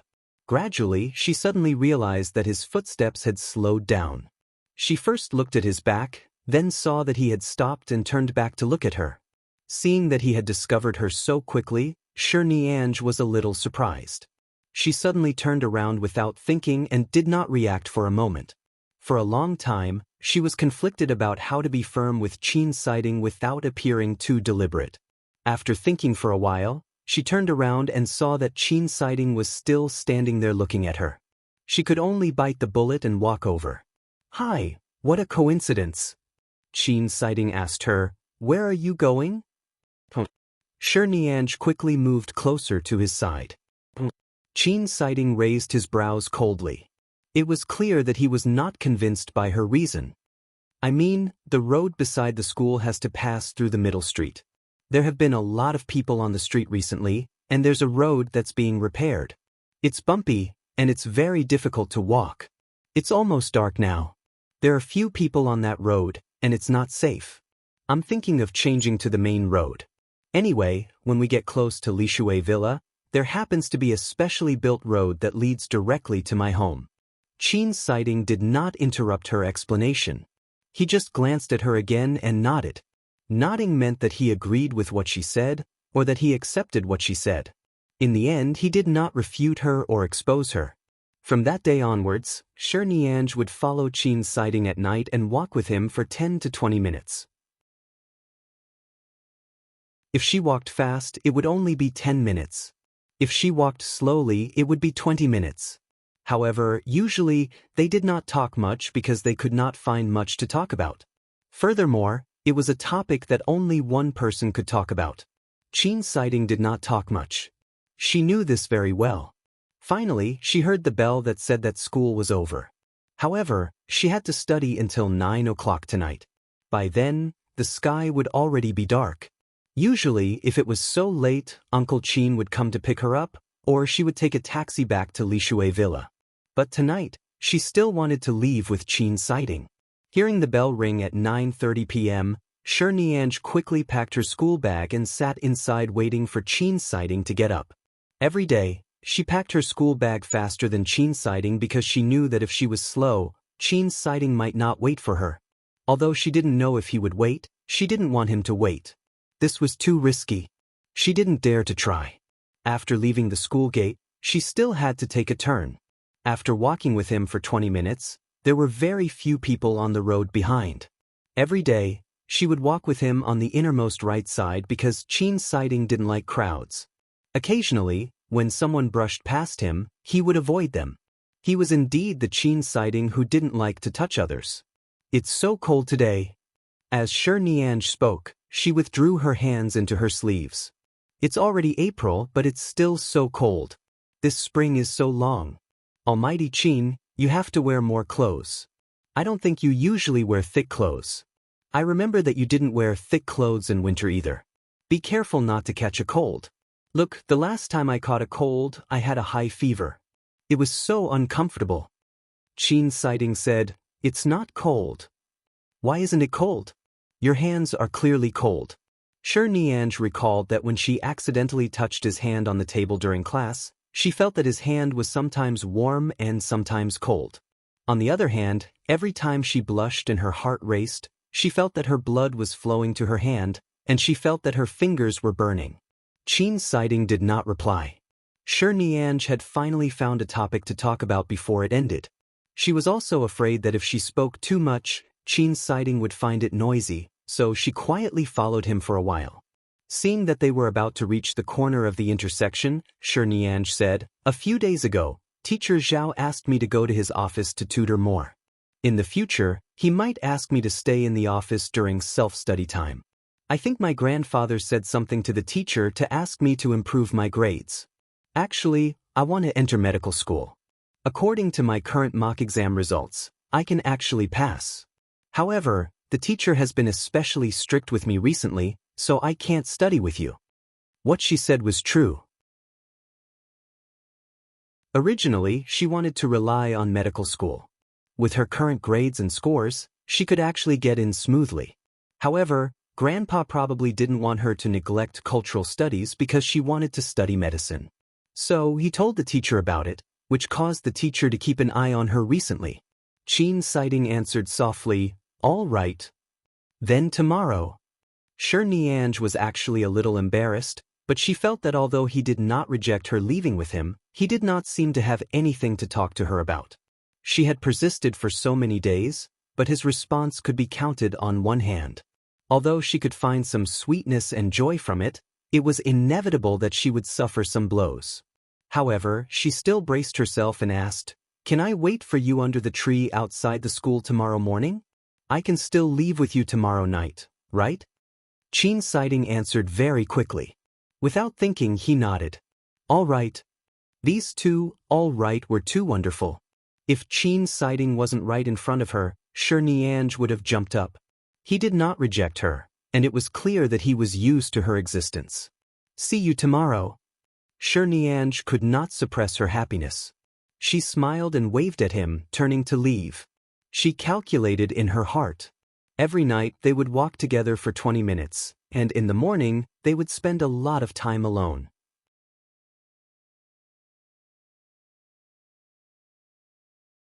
Chapter 1476. Shi Nianj turned around and walked toward the path with few people. She had only taken a few steps when her phone suddenly vibrated in her pocket. She stopped and picked it up to take a look.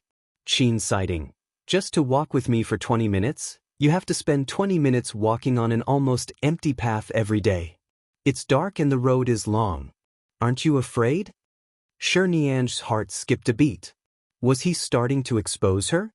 Did he think that her actions were unnecessary? She lowered her head and was about to reply when she suddenly felt someone approaching from behind. She subconsciously turned her head and saw that Chin Siding had walked over at some point in time. He walked to her side and looked down at her. "There's no need to reply. I'll send you back." Shi Nianj opened her mouth in surprise. Ah! By the time she reacted, Chin Siding had already walked in front of her. She was stunned for a long while before she quickly jogged to catch up. "Almighty Chin, are you sending me home?" She smiled so widely that she could not close her mouth. But it's really too far for you to walk back after sending me back. It's very late. It's not safe for you to be alone." "I'm fine. There aren't many people on this road. I think even if there are bad people, they won't walk on such a deserted road," Shi Nianj said with a chuckle. Shi Nianj said with a chuckle, but although she said that, her body was very honest. She followed closely behind him. Chin Siding suddenly stopped in his tracks. She was caught off guard and almost bumped into his back. She quickly stopped and raised her head to look at him. The clean youth stared into her eyes. "Are you usually so careless?" There aren't even any streetlights on this road. How are you going to walk back? I have a flashlight in my bag. My phone can also light up. He pursed his lips and did not speak. He looked at the pitch-black road around him and walked forward without saying anything. Why did she feel like he was angry? Don't be angry. She was happy. Nianj quickly followed him. She suddenly took the opportunity to tug on his sleeve. Seeing that he did not pull his hand back, she tugged at his sleeve and said, "It's indeed very dark. I can't even see the road clearly. Can I just hold on to you like this?" There was no response, nor did he wave it away. Very good. He didn't walk very fast, so she could keep up. However, he was still tall, so if he walked slowly, she would have to walk faster. If she walked too fast, she wouldn't be able to control the strength in her hands. Her fingers suddenly fell out of his sleeves. However, in that instant, he suddenly stopped and looked back at her. It wasn't until she hurriedly pulled on his sleeves that he retracted his gaze and continued walking. The next day, Nianj woke up early. Or, it could be said that after she was sent back by Qin sighting last night, she almost did not sleep. Her heart was filled with this person, and she kept thinking about this person. Before 5 in the morning, she did not want to sleep. She got up and heated milk and bread for herself. After quickly eating, she took her school bag and went downstairs. She had left too early today and would probably have to wait for him outside the school for half an hour. It was still quite cold outside. Nianj shrunk her shoulders and leaned against the tree, thinking that it would be summer in a month. It would probably only be cold for a few days. Soon, even her school uniform would have to be changed into summer clothes. She then thought about how she seemed to have come out a little early and felt that she had been silly recently. However, she couldn't care less. She just felt that even if she stood here for half an hour in advance, she would be very happy during this half an hour of waiting. Time finally passed bit by bit. Half an hour later, she saw Qin sighting's figure appear at the intersection in front of her. Nianj immediately smiled. It was a feeling that all the flowers in her heart had bloomed. Nianj had never experienced this kind of longing for a person's experience before, but this feeling was really good and comfortable. She felt that her entire heart was soft. Almighty Qin, when she approached, she waved her hand and greeted with a smile. "Good morning." Qin sighting looked at her, his gaze calm and warm. Nianj saw the corners of his lips curl up slightly. He said, "Good morning." Did he just smile? Did he smile at her? Nianj stood rooted to the spot, somewhat stunned. She stared at his face and did not move. Her mouth was still slightly open. She looked a little silly. The smile on Qin sighting's lips widened. He looked into her eyes and repeated, "Good morning." This time, the smile in his eyes was even more obvious. Nianj blinked and then nodded vigorously. Good morning. Good morning, Almighty Qin." She spoke too quickly. She looked like a little rabbit that was about to jump out of its cage. "Oh my God," Qin sighting smiled at her. His smile was too good-looking. "Oh my God, oh my God." She felt that her blood was about to be dried by his smile in an instant. Earlier, when she saw him walk under the tree, she felt that the flowers in her heart had bloomed early. Now, the flowers in her heart had almost exploded into fireworks, crackling. She hadn't waited for half an hour in the morning for nothing. If she had known that waiting for him for half an hour would allow Qin sighting to smile at her, she wouldn't have waited for half an hour. After all, she couldn't sleep last night. She should have come to wait in the morning. His smile made Nianj dumbfounded. Even when she entered the school and the teaching building, she could not say a word. Nian. Nianj heard someone calling her from behind. Before she could turn back, she felt her arms suddenly being pulled back by a force. She turned around and saw that Tang Xiao had actually run over early in the morning. Seeing that she was walking beside Qin sighting, he quickly went forward and pulled her over. She was caught off guard and almost bumped into Tang Xiao's arms. It wasn't easy for her to stabilize herself and quickly dodged to the side. She frowned and suddenly turned back to look at Qin sighting. She saw that Qin sighting was calmly looking at Tang Xiao's hand on her wrist. With just a glance, Nianj quickly pulled her hand out. "Tang Xiao, what are you doing?" Shi Nianj felt an inexplicable anger in her heart. She turned her eyes. The last time your dad came to stop me at the school gate, I should have told him very clearly. What do you want? I don't mean anything else. I know you're determined not to be with me, but Nian Nian, my grandfather's birthday is next week. He invited all the big families in High City to hold a birthday party at Diyao Hotel. The Shi family is also invited. Will you go? Tang Xiao saw her unhappy expression and did not dare to say more. He could only go straight to the point. However, his expression was filled with concern that she had actually walked in with Qin sighting.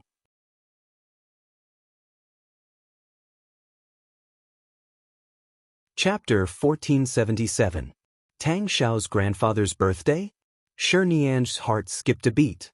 Although the Tang family had some reputation in High City, the Shi family's business had been booming in recent years. They were like a dark horse in High City and were widely praised by the industry. There were countless partners who came with money. The reason why they agreed to cooperate with the Tang family was because Tang Xiao's grandfather had done the Shi family a favor. On account of this, the Shi and Tang families were closer. Since Tang Xiao had mentioned his grandfather, no matter how unwilling Shi Nianj was, she could not fall out with him on the spot, even though she wished she could kick the central air conditioner to the horizon. Even if the Shi family was invited, my parents aren't in the country.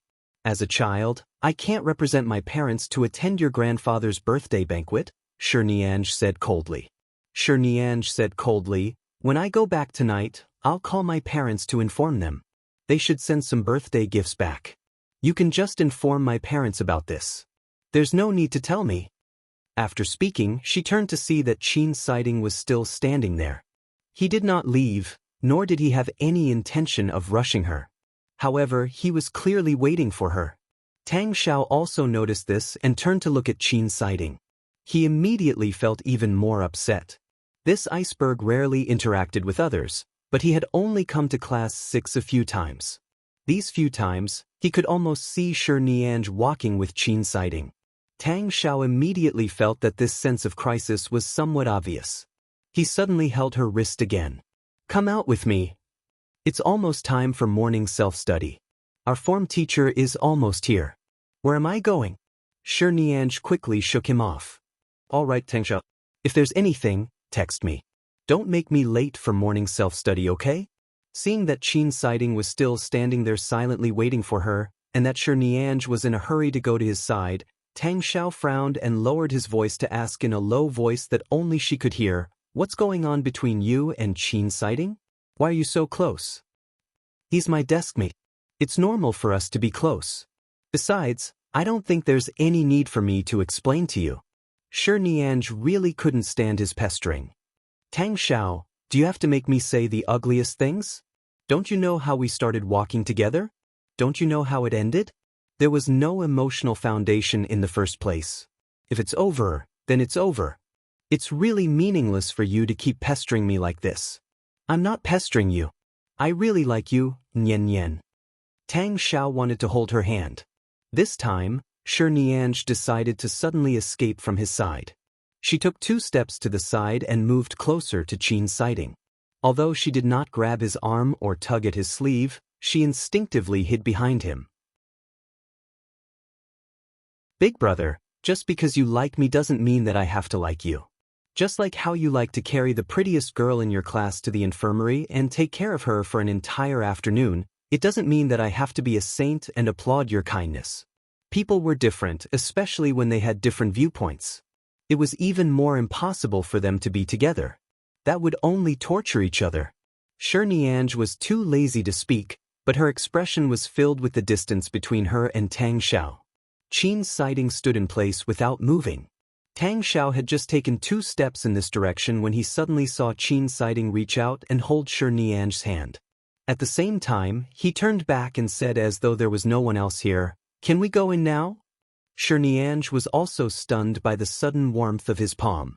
She looked at him in a daze. Qin sighting retracted his hand, but at this moment he placed his hand on her back. It could not be considered a hug, but it looked especially intimate. Just like that, he placed one hand on her back in a protective manner and protected her as she entered the classroom. When the two of them entered, They did not look back, but Tang Xiao's face was as black as the bottom of a pot. Damn it, was he cuckolded by Qin's sighting? What was Shi Nianzhe's expression just now? Was she actually shocked and shy? She had never had such an expression when she was with him. She was clearly a calm and rational young lady in front of him. Her personality could not hide her liveliness and cuteness, but at least she had never been as shy as before. She actually liked Qin's sighting. Tang Xiao was furious, but he noticed that the teacher of class 6 was walking over from the office. Seeing a teacher coming over, he turned around with a dark expression and picked up his phone to call Shi Nianzhe as he walked toward his class. Sorry, the number you have dialed is temporarily unavailable. Please try again later, he called again, but it was still the same. Tang Xiao put down his phone with a dark expression. He had indeed been blacklisted by her long ago. Even now, she had not released him. Qin's sighting placed his hand on her back and walked into the class with her. There were already many students in the class. After entering, he put his hand down without a trace and signaled her with his gaze to sit down and not waste time in front of the door. Shi Nianzhe's mind was still in a daze. She sat down and turned to look at him. Qin's sighting glanced at her again as though asking, "Do you have something to say?" She immediately stopped talking and didn't ask anything, but her heart was pounding. She didn't want to be too arrogant, but why did she feel that Qin's sighting seemed to? However, she didn't have the chance to think too much. The form teacher had already entered. After entering, he called out a few students who had fought in the school field last night. There was actually Hao Xiuxia. After being scolded by the teacher, several students were called to the office by the teacher with a cold face, and the class monitor was ordered to watch over everyone's morning self-study. Although the teacher was not present at the moment, the atmosphere in the entire class was so strict that no one dared to breathe. Thankfully, Qin's sighting was not affected at all. Shi Nianzhe sat inside him. On her left was him, and on her right was the wall. She always had a sense of security that was not disturbed by the outside world. Last night, because he had sent her home, she was too happy and did not sleep well. Now that he was by her side, she inexplicably relaxed and felt very sleepy. During the morning self-study session, everyone was very quiet. She lowered her head and wrote for a while before she could not take it anymore. She wanted to lean on the table and nap for a few minutes, but unknowingly she fell asleep. She slept until the morning self-study session ended. When the bell rang, she woke up with a start. She opened her eyes and raised her head to see that everyone had left. It should be time for class to end. She wanted to sleep for another 10 minutes and wake up after class. She then leaned on the table again. She was really sleepy. She closed her eyes and fell asleep again.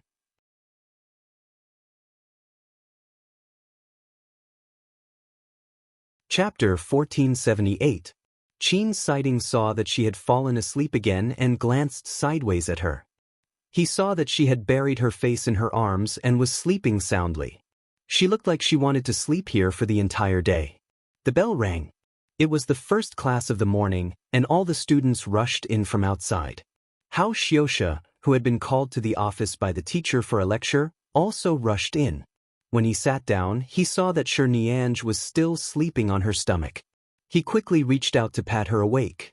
However, just as he stretched out his hand, it was suddenly blocked by a hand that rose from the air. Hao Xiuxia was surprised. He looked at the person beside Shi Nianzhe and suddenly received Qin's sighting's gaze. There's no need to call her. Almighty Qin actually took the initiative to speak to him. Hao Xiuxia was stunned for a few seconds before quickly retracting his hand. However, he still glanced in disbelief at Shi Nianzhe, who was still sleeping on her stomach. Zhao Shaoqing was also very surprised. It was already class, but Almighty Qin did not allow her to wake Shi Nianzhe up. He even blocked her. It seemed like he could not bear to wake her up. Could it be that Nian Nian had finally seen the bright moon? After guarding this iceberg for more than half a year, had she finally melted it? Shi Nianzhe slept very soundly. She did not even hear the bell ringing. She had been sleeping on her stomach and no one woke her up. In her sleep, she felt that these 10 minutes seemed a little long, but she was confident that someone would wake her up during class, so she allowed herself to continue sleeping. In her daze, she seemed to hear the teacher speaking, but she could not hear clearly. In the end, she was pulled back by her sleepiness. The first class was chemistry. The chemistry teacher saw Nianj sleeping and frowned. He picked up half a piece of chalk and was about to throw it at her to wake her up. In the end, Qin Siding sat by her side and glanced at the podium from afar, causing the chemistry teacher's brows to twitch. Why did the Qin family's crown prince look like he was warning her? Was he planning to let Nianj continue sleeping? The chemistry teacher coughed and did not speak further. He began the lesson, but no teacher wished for a student to sleep in his class. At the beginning, his voice was louder than usual, but Nianj was still unconscious. He then saw Qin Siding place the books on Nianj's table neatly in front of her, blocking the light in front of her table. It was as though he could isolate some sound for no reason. Seeing this, the chemistry teacher gave up and returned to his normal tone to continue the lesson. The third class was the form teacher's class. After the second class, Qin Siding received a call and went out. Seeing that class was about to start, they were instinctively afraid of the form teacher, old Zhao. They quickly took advantage of Qin Siding's absence to wake Nianj up. Nianj rarely slept in class. Although her grades were not top-notch, she was definitely one of the students who was serious enough to make the teacher like her. Today, it was rare for her to sleep from morning self-study to the last 2 classes. She had almost made up for her sleep. Suddenly, she was woken up by Hao Xiuxia. She sat up and looked forward in a daze. She realized that it was still time for class to end. Could it be that class was about to start? She woke up. Hey, Nian Nian, you've already slept for a morning self-study session and 2 classes. The next class is old Zhao's. Don't sleep anymore, Hao Xiuxia said from behind. When Nianj heard this, a chill ran down her spine. She abruptly turned to look at the little fatty behind her. I slept for 2 classes? Hao Xiuxia nodded and then said with an admiring expression, You're really good. Earlier, the chemistry teacher and the language teacher didn't wake you up, but I guess it's because Almighty Qin was sitting next to you. Otherwise, the teacher's chalk would definitely hit your head. Nianj was stunned for a moment before turning to look at Zhao Xiaoqing. She saw that Zhao Xiaoqing nodded hard at her, which was equivalent to confirming Hao Xiuxia's words. She quickly picked up her phone to check the time. It was really about to start the third class. Oh my God, she actually slept for so long. Didn't anyone wake her up for so long? Why didn't you wake me up during class? She turned back and asked. Zhao Xiaoqing glanced at Hao Xiuxia, and Hao Xiuxia also glanced at Zhao Xiaoqing. The two of them spread their hands. What's wrong? Seeing their expressions, Nianj felt that they had something to say. Your Almighty Qin didn't allow us to wake you up, Zhao Xiaoqing said meaningfully. Zhao Xiaoqing said meaningfully, So Shai's demon claws have already reached your back, but Almighty Qin stopped them. He said not to wake you up and told you to sleep well. Nianj felt that she was probably still asleep. Otherwise, why would she hear such words? Did Qin Siding not allow others to wake her up? Then what did she look like when she slept? Did you leave a mark on your face? Did she sleep until her face turned red? Did he see how she slept in class? Now that she had slept enough and her mental state was better, she sat there in a daze as though she had not woken up. The bell for the third class rang. When Qin Siding returned, he saw that she was already awake. His gaze first landed on her, and then on Hao Xiuxia behind her. Hao Xiuxia quickly raised his book to cover his face to prevent Almighty Qin from settling the score with him. He was indeed the one who woke Nianj up. Zhao Xiaoqing did not dare to speak from the back. She quietly glanced in Nianj's direction and saw that she was still sitting there in a daze. They slept for so long. Nianj turned to look at Qin Siding, who had quietly sat down. 1 morning self-study session and 2 classes. Qin Siding looked at her. Why didn't you wake me up? Being looked at by him like this, Nianj felt a little embarrassed. I didn't sleep well last night and woke up early this morning, so I was especially sleepy. In the morning, I couldn't control myself and fell asleep. Originally, I only wanted to sleep for morning self-study, but I didn't expect that I wouldn't wake up during class. Qin Siding did not answer. He only placed a bottle of hot milk that she usually bought at the school supermarket on her table and said, "Finish it." Shi Nianj was even more shocked. She woke up too early in the morning. Usually, between the first and second classes, she would buy milk for the supermarket auntie to heat up and bring it back to drink. He actually remembered her habit. He knew that she did not drink milk in the morning and actually went to buy it for her after class. She suddenly did not know what to say. Suddenly she felt like crying. Shi Nianj, was a tough woman who would not shed a single tear for years.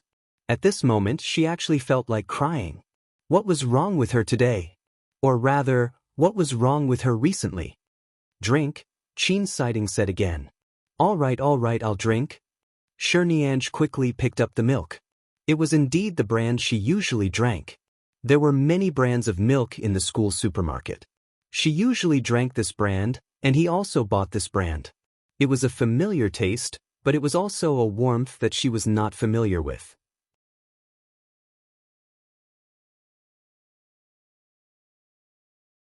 Chapter 1479. As she drank the milk, she quietly raised her head to look at the podium. Teacher Zhao came in to prepare for class. She quickly took 2 sips. "Drink slowly. It's a little hot," Qin Siding said. You? But the teacher is here," Shi Nianj said softly as she swallowed the hot milk in her mouth. "I'm fine," Qin Siding answered again. If he said it was fine, then it was really fine. Teacher Zhao only glanced at her. Seeing that she was about to finish the milk, he only glared at her, reminding her to drink it quickly. This time, Shi Nianj drank even faster. After drinking it, because her mouth was hot, she quickly stuck out her tongue and took 2 light breaths. Then she turned to look at Qin Siding with a smile. Qin Siding turned to see her sticking out her tongue and smiling mischievously at him. His gaze landed on her slightly red lips and he retracted his gaze. His gaze landed on the podium. Shi Nianj did not feel that there was anything wrong. She retracted her gaze and quickly put down the empty milk bottle, preparing to focus on the class. However, the teacher was teaching in front of her. She could not help but think that if in Qin Siding's heart, she was the same as everyone else, she would definitely smash a milk bottle on his head and repeat everything that had happened today. She would let everyone know that Qin Siding was really good to her. Taking the opportunity when the teacher turned to write on the blackboard, Shi Nianj tilted her head and leaned close to Qin Siding to whisper, "Did you already remember the brand of milk I like to drink?" He actually answered. Although it was very soft and light, he really answered. Shi Nianj instantly felt her entire heart tremble. It trembled until it was sore and painful. It was the indescribable feeling of being smashed down by joy. She felt everything. Right now, she could not think about why he would remember this, or why he would go out to buy milk for her because she was sleeping. He even carefully asked the supermarket auntie to heat it up and bring it back. She just felt that everyone's misunderstanding of such a warm person like Qin Siding was too deep. How was he cold? He was cold on the outside but warm on the inside. He was definitely a super invincible warm man. He was really worthy of being liked, okay? Those female classmates who were secretly in love with him really had the same taste as her. After class, Shi Nianj lowered her head to look at the empty milk bottle she had placed below. She felt as though she was about to completely fall into Qin Siding's hands. He likes me, right? At the end of the day, he did not reject her nor did he hate her. Was he used to her, or did he like her a little? Or was it just because of the friendship between deskmates?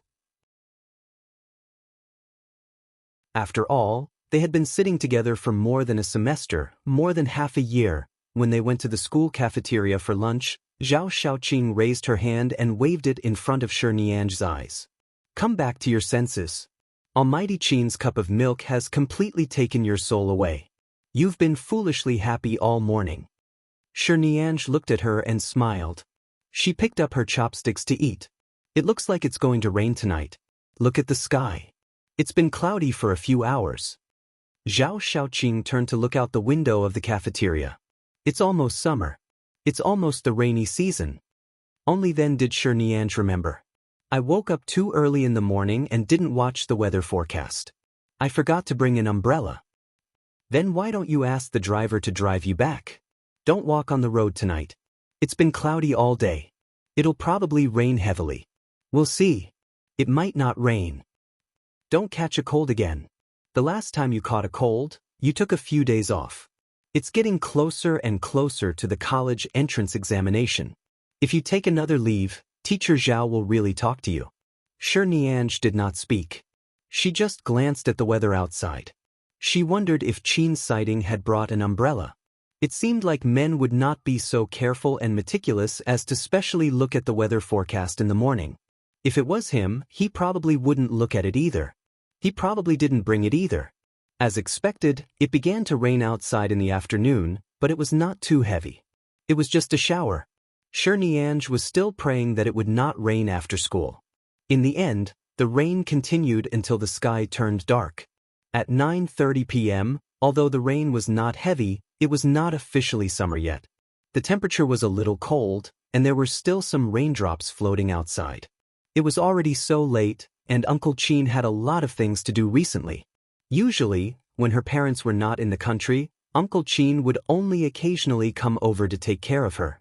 Most of the time, he would be on half vacation. However, as long as she called, he would immediately come over. It was already so late. Uncle Qin was probably at home with his wife and child. She really did not want to disturb him. She followed Qin's sighting out. When they arrived outside the school, a cold breeze blew past. Before she could shiver, a school uniform was suddenly draped over her body. This school uniform also had a faint mint smell that belonged to Qin's sighting.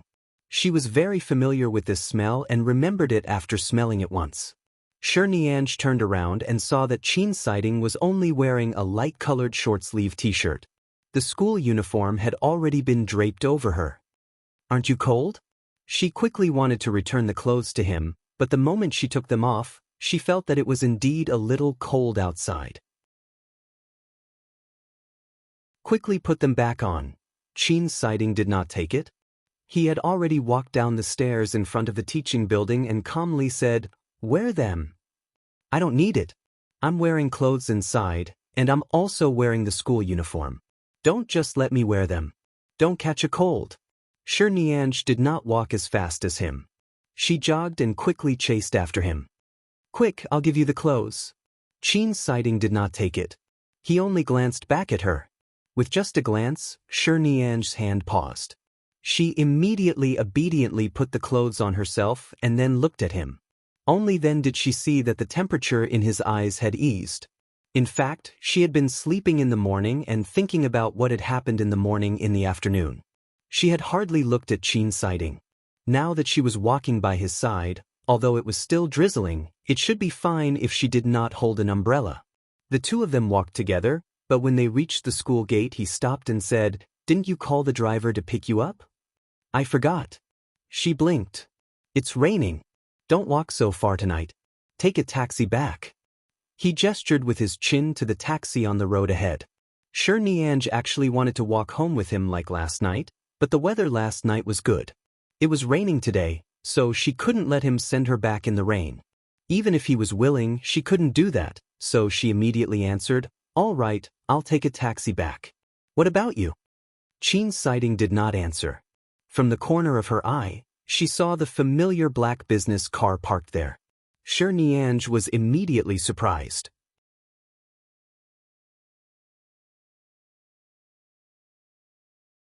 Chapter 1480. She really wanted to know why there seemed to be an inexplicable feeling between Qin's sighting and his mother. He seemed to be very disgusted and resistant, but his mother had been guarding him here, waiting for him. She must have been waiting for an opportunity to speak to him. After all, although this car had come a few times, it had only obediently parked outside the school gate. It did not affect his normal studies and life. In the past, Shi Nianj rarely heard others talk about the family affairs of other big families. She did not know how the Qin family was like. The only thing she knew was that the Qin family was one of the 4 big families in High City. She also knew that Qin Sighting's grandfather had a good reputation in the industry and was very popular. He was an elder respected by many people. As for the rest, she had never heard of it. Even though she liked him very much now, She did not want to pry into his personal life. Unless he was willing to tell her. Then I'll take a taxi back. Shirnianj waved at him. Coincidentally, there were a few taxis in front of her. She stopped one and sat in. She turned back to look out the window. Chin Siding was standing there looking in her direction. After confirming that she had safely boarded the car, he retracted his gaze. He was really good. He was so good that she clearly liked him very much, but she did not even dare to say the word, like. When did she, Shirnianj, become so timid? In the beginning, when she liked him and chased after him, she was very enthusiastic. Why was it that now that Chin Siding treated her so well, she was immersed in such gentleness and could not extricate herself? She was afraid that if she did anything wrong or alarmed him, everything would disappear. She could not bear to disappear. So if she could maintain this way until the college entrance examination, it would be good, wouldn't it? But what about after the college entrance examination? Shirnianj leaned her head against the car window and looked out at the rainy night. If she studied medicine and he went to America's Polytechnic University or other major universities in other cities in the country, the time before the college entrance examination was getting shorter and shorter was equivalent to a countdown between her and him. When she returned home and entered the door, Shirnianj was about to put down her school bag when she realized that she was still wearing Chin Siding's school uniform. She hurriedly took off his school uniform as if it was a treasure and carried it into the room. After taking a shower, she stared at his clothes. Usually, Auntie Xiang brought her clothes over. Those that could be washed would be washed at home. For example, things like school uniforms that needed to be dry cleaned or washed in other ways were all taken out by Auntie Xiang. There seemed to be an ironing machine at home. Anyway, during the evening self-study session, she had already finished most of her homework. There was only one math paper left to do. She directly put the uniform into the washing machine and added her favorite detergent and fabric softener. While the automatic washing machine was running, she finished the test paper. Half an hour later, after the uniform was washed, she picked up the dryer and dried it until it was almost dry. Then, she took his uniform to the room to iron it. In fact, the school uniform didn't need to be ironed at all, but she didn't want Chin Siding's clothes to become wrinkled in her hands. The quality of the uniform was actually a very ordinary material. After ironing it twice, it was very smooth.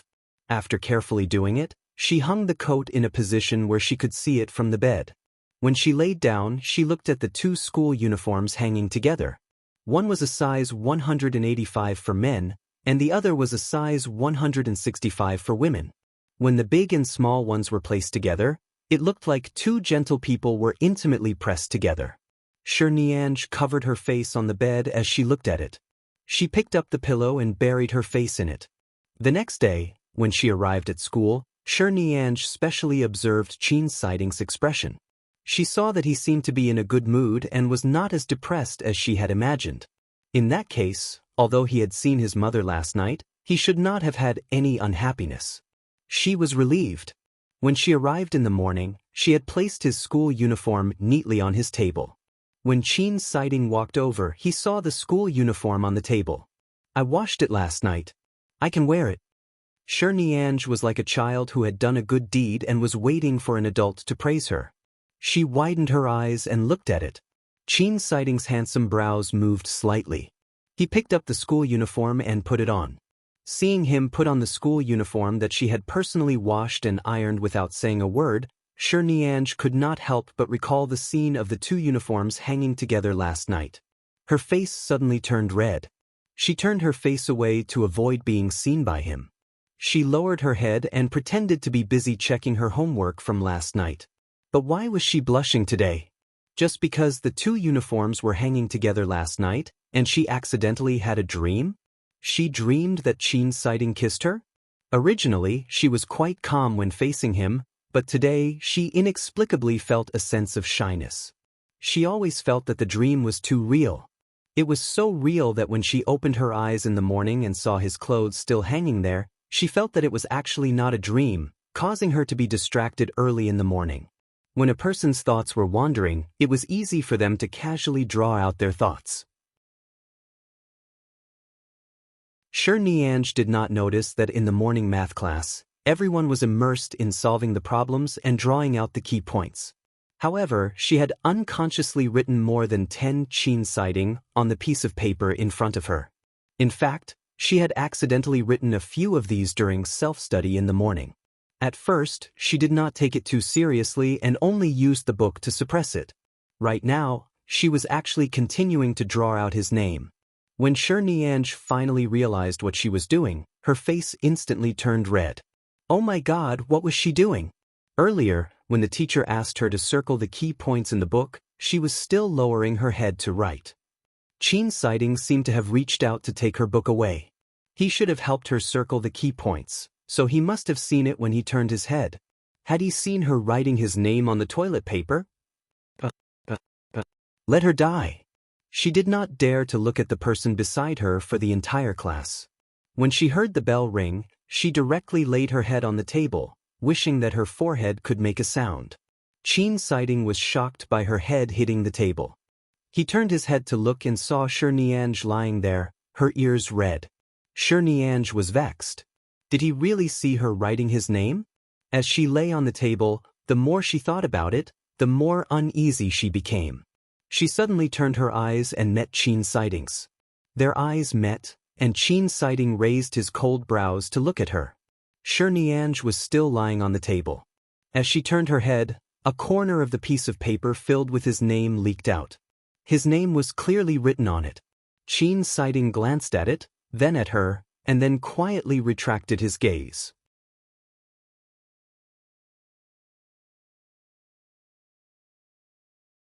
Chapter 1481. Outside the window, it began to drizzle again. It was about to officially enter summer.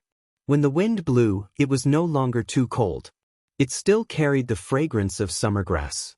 The drizzle gurgled down, as though it was scratching one's heart. It was very itchy. The young man and the young girl's thoughts were gentle and warm with the drizzle. All things grew. Mom, you really don't have to worry about me.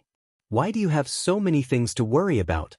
Sure Nianj took advantage of the Sunday afternoon break to lie on the sofa at home to answer Mrs. Yang Jinjin's international call. Listening to her old mother's nagging, she placed the phone by her ear and turned on the speakerphone.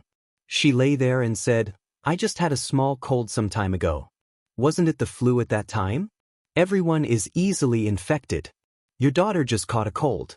Uncle Qin must have exaggerated when he told you. I'm not that weak. I only had a fever for 1 day.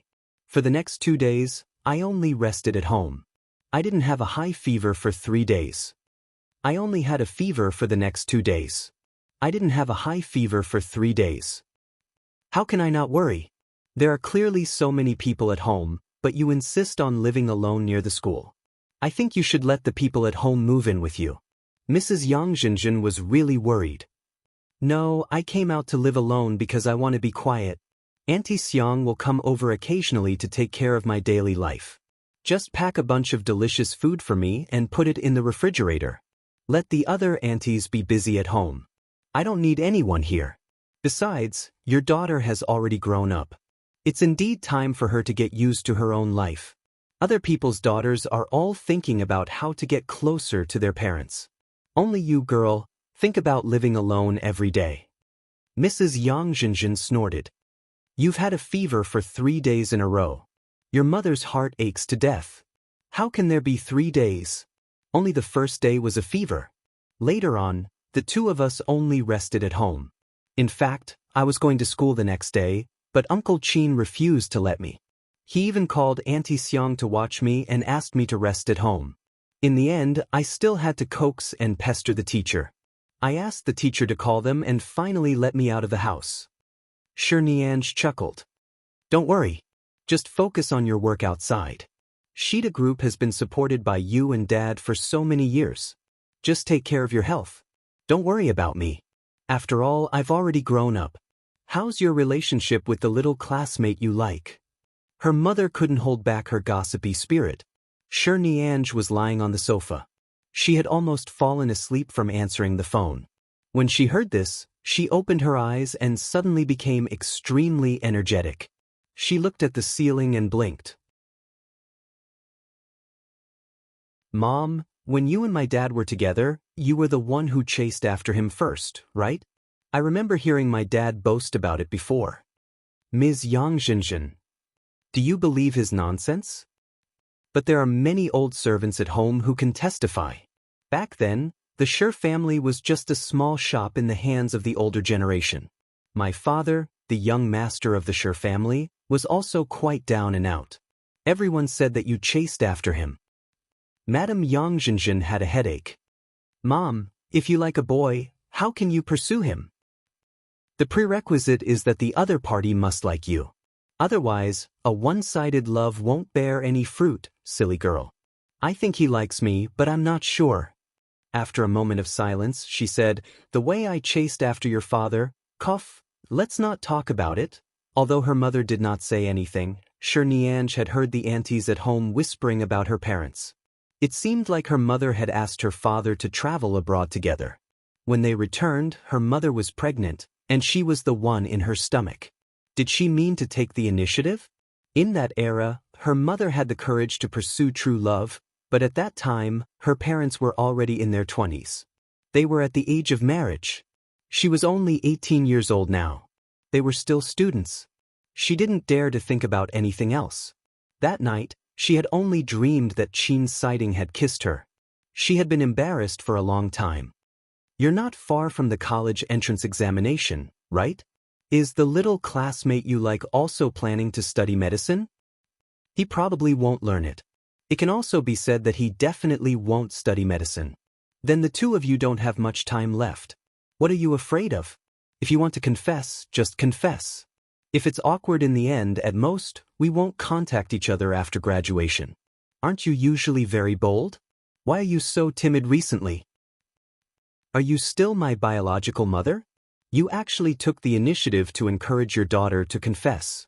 She really wanted to confess. In fact, even if she didn't say it, Qin Siding definitely knew that she liked him. However, the two of them hadn't exposed this layer yet. Perhaps it was because he knew that no matter what the outcome was, they couldn't be together. Her mother's words were easy to say, but how could it be that easy to do? If her confession failed, she would be sad and uncomfortable until the college entrance examination. Then she would face a situation where she would completely separate from him and never contact him again. If her confession succeeded, she might face a long-distance relationship after the exam. That would be even more torturous, and it probably wouldn't last long. Instead, it would destroy the initial beauty. Mom, back then, you ate my dad so hard because you were pregnant with me, right? Sher Nianj didn't know what she was thinking and just said it casually. I guess so. Yang Jinjin vaguely felt that this topic was not good. I'm an adult now. If I really like someone, can I use your method? For example, pouncing on a male god or something. Sher Nianj, don't even think about it. Madame Yang Jinjin's voice instantly shrank. How old are you? What nonsense did the aunties at home say to you? You're not allowed to learn, understand. You're still a child. If you keep thinking nonsense, your father and I will go back and break your legs. Sher Nianj was really just saying that. Even if she had 100 guts, she wouldn't dare to pounce on Qin Siding. She blinked and smiled. I know. I'm still young. I don't dare. Thank you, Mo. Don't worry. I'm rational. I'll protect myself. TSK, I think the little classmate you like should be the one to be protected. Sher Nianj, I'm not talking to you anymore. I don't have any holidays recently. It's not easy for me to have an afternoon off on Sunday. I've been calling you. I want to sleep for a while. All right, take good care of yourself. When it comes to relationships, you must be rational. It's not long before the college entrance examination. Don't make us worry. Got it. Sher Nianj hung up the phone, turned around, and buried her face in the sofa.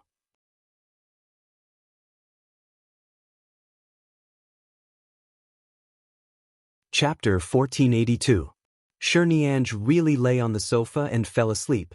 In her dream, after the college entrance examination, Qin Siding went to the best famous school with the results of the provincial top scorer. She stood on the empty seat with the admission notice from the medical university and watched as the people beside her left. She slept for a long time, and her dream was also very long. When she suddenly opened her eyes, the sky outside was already dark. It was really not a happy dream. She turned over on the sofa and saw that her phone was still by the side. There was something in her heart that kept hanging on to her, causing her mood to fluctuate. It was very uncomfortable. She wanted to confirm something with Chin's sighting, but she wasn't sure. However, if she didn't do anything, she was afraid that she would miss something. Chin's sighting, this person was probably poisonous, making people addicted to it and unable to quit. She thought for a moment, then edited a message and sent it over. Chin's sighting? In fact, she did it on purpose. She liked to call his name first to see his reaction. Would he reply with a question mark, an N, or would he call her name? No matter what he replied, it would be a small joy for her. However, this time, he did not reply with a question mark or an N. A few minutes later, Chin's sighting replied to her, "What's wrong?" Nianj held her phone and smiled foolishly. It was really, really beautiful. 3 words. She climbed on the sofa and happily replied to him, "What are you doing?" Wouldn't this seem too intimate? But he clearly knew that she liked him. She had never hidden anything. Since he did not avoid her under such circumstances, it meant that he did not hate her. In fact, she also wanted to know if he would accept her if she became closer to him. To what extent would he accept her? Her phone vibrated. He replied. Nianj smiled and clicked on it. She saw that Chin's sighting had replied to her, "In the library." Library? At this time? Nianj had only noticed that the sky had turned dark. She lowered her head to look at the time on her phone. It was already 7:30 p.m. She immediately sat up on the sofa with her phone in her hand. Which library? The school library? Chin's sighting replied, "Provincial library." He went to the provincial library during the afternoon break? He's really a top student. Usually, they finished school quite late. If he was still in the library, he probably wouldn't be back too early. She got up to wash her face and change her clothes. Since it was the weekend and she wasn't going to school, she didn't need to wear the school uniform. She put on a white knee-length skirt, which was as white as the white shirt he usually wore. Then she put on a pair of white sneakers and a baseball cap of the same color. She picked up her bag and left the house. Uncle Chin wasn't around today. She took a taxi outside and went straight to the provincial library. After entering, he found that there were quite a lot of people inside. After asking the librarian where the revision books were, he went directly to the upper floor and went to the revision materials area. After walking through a few rows of bookshelves for a while, she walked forward to a bookshelf and suddenly saw Chin's sighting standing there and picking up a book. Today, he was wearing a simple, light-colored linen t-shirt and a pair of old grayish-blue jeans. His back view looked as straight as jade, and his clean and good-looking fingers were flipping through the pages of the book.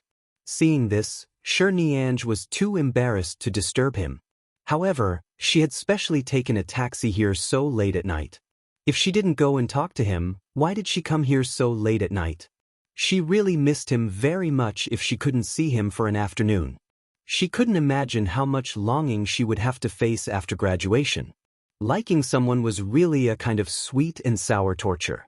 Nianj leaned against the bookshelf and looked at him. The moment the clean young man seemed to have sensed something and suddenly turned back, she accidentally met his gaze before she could dodge. Chin's sighting looked at her and then saw that there was no one else behind her. His gaze then landed on her again. However, he did not ask anything. He casually picked up the book he had just read and turned to look for other books. Nianj did not speak much, nor did she explain. After all, the library needed to be quiet. If she was discovered, so be it. She followed behind him and imitated him to pick books. In the end, when she picked up a physics revision book, Chin's sighting glanced at her. "Do you understand it?" Her intelligence was once again looked down upon. Nianj turned back to look at him with some bitterness. "Even if I don't understand, I have to read it. After all, the college entrance examination is coming up." He turned around and continued to look for books. Without looking back, his voice rang out. "There are medical books 4 rows away. If you're bored, you can go look for them. There's no need to force yourself to look through the physics revision questions here." Hearing that there was actually a medical book, Nianj immediately perked up. She turned around and rushed to the place 4 rows away. As expected, after walking out 4 rows, she saw that the rows were filled with medical books. She quickly found a few books that interested her and carried them back. Seeing that Qin Siding had already taken a few books and sat down in front of the row of empty tables, she leaned over and sat down opposite him. There was coffee in the provincial library. She stood up and bought 2 cups of coffee. Without speaking, she gently placed them by his hand. Qin Siding glanced at her and then glanced at her. Seeing the medical books in front of her, he asked, "Do you like studying medicine?" This was not the first time he had asked this question, but every time, she would answer seriously and nod. This time, Qin Siding did not say anything else. He only curled his lips slightly. "That's good too. You should be able to pass the medical school exam. In the future, saving lives and helping the injured will all depend on you, Dr. Shi." It turned out that Qin Siding knew how to joke. Nianj's face was full of joy. Without thinking, she suddenly said, "Actually, male doctors are also very handsome. Almighty Qin, have you never thought of studying medicine? With your ability to accept things, if you study medicine, you'll probably learn everything very quickly. Furthermore, you're very strict. If you study medicine, you'll definitely be a very good doctor in the future." Qin Siding picked up the cup of coffee by his hand and had just placed it by his lips. He had not drunk it yet. Hearing her words, he glanced at her again. She met his gaze with a face full of smiles. It was already dark outside, but she was like a little sun. He chuckled and put down the coffee cup. His slender fingers gently touched the edge of the cup. He suddenly said in a low voice, "You want me to study medicine?" Originally, she just said it casually, but she didn't expect him to continue this topic. For a moment, she was caught off guard, and inexplicably felt as if her heart had been hit by something. It's the last day of the month. Sweetly, I'm begging for monthly votes.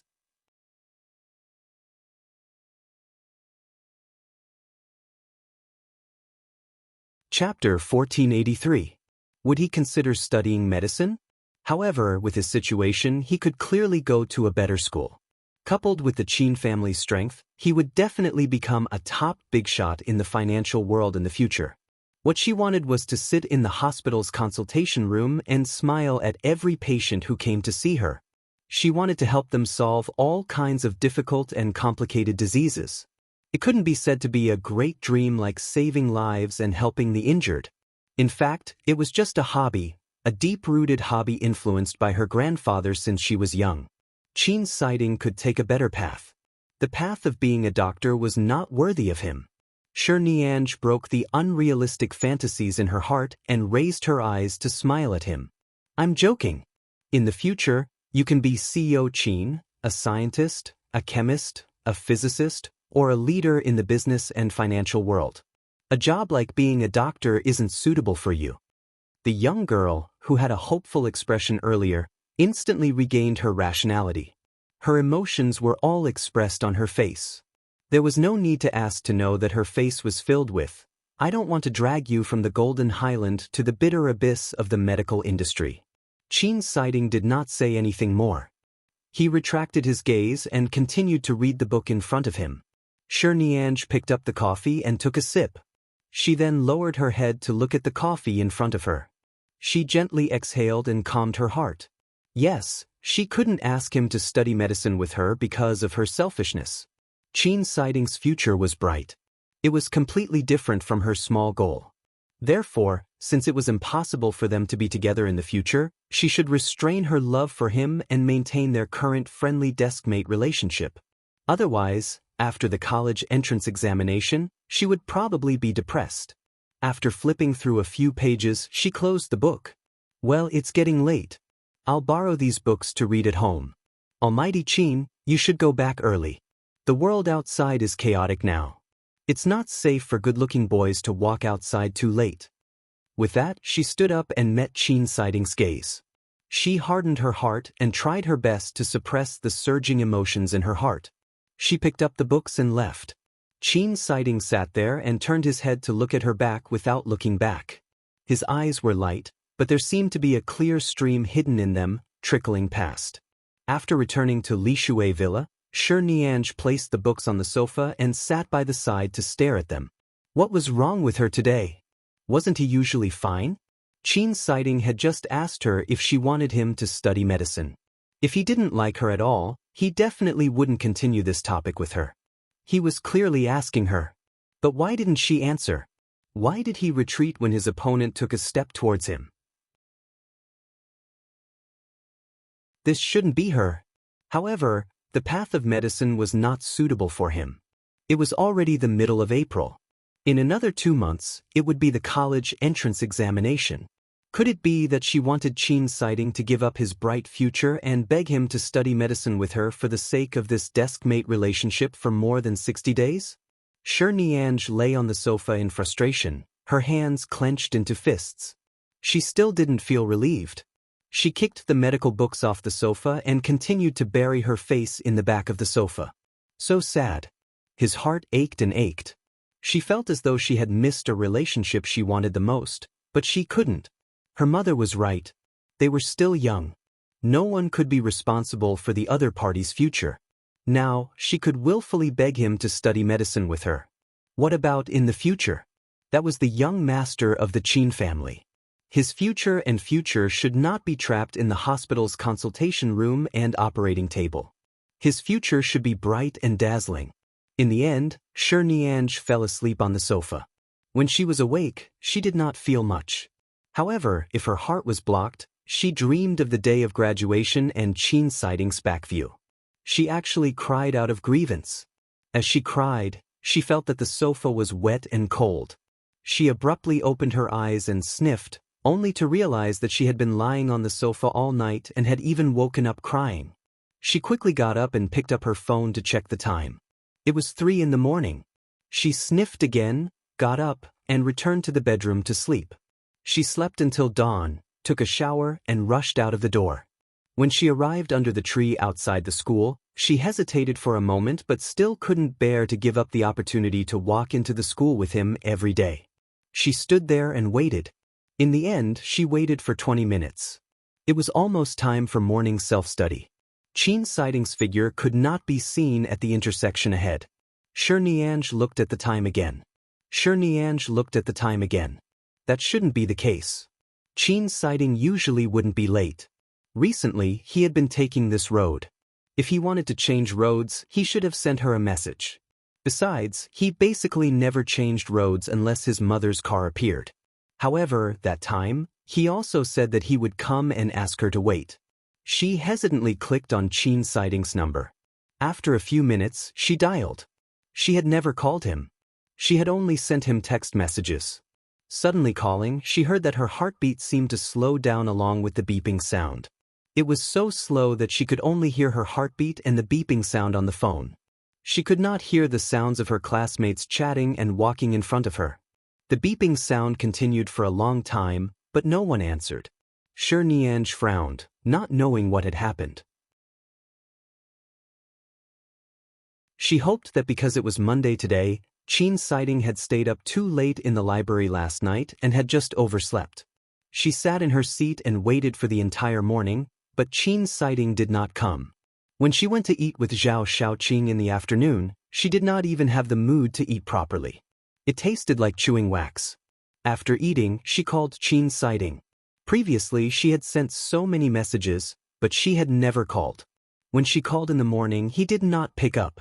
Now, in fact, she didn't know what she was feeling. Was it because his phone wasn't by his side or because he didn't want to pick it up? If Qin Siding didn't come for the whole day and didn't contact her via phone or text message, Shi Nianzhi would probably not be able to sleep tonight. On the way back to the classroom from the cafeteria, Zhao Shaoqing could tell that Shi Nianzhi was not in a good mood. She also knew that this was probably the reason why Almighty Qin did not come today, so she did not ask much. She only changed the topic along the way, trying to distract Shi Nianzhi. When she returned to the classroom, she did not see Qin Siding. Shi Nianzhi sat in her seat, feeling especially flustered and restless. This feeling was really too bad. Why did he not come to school?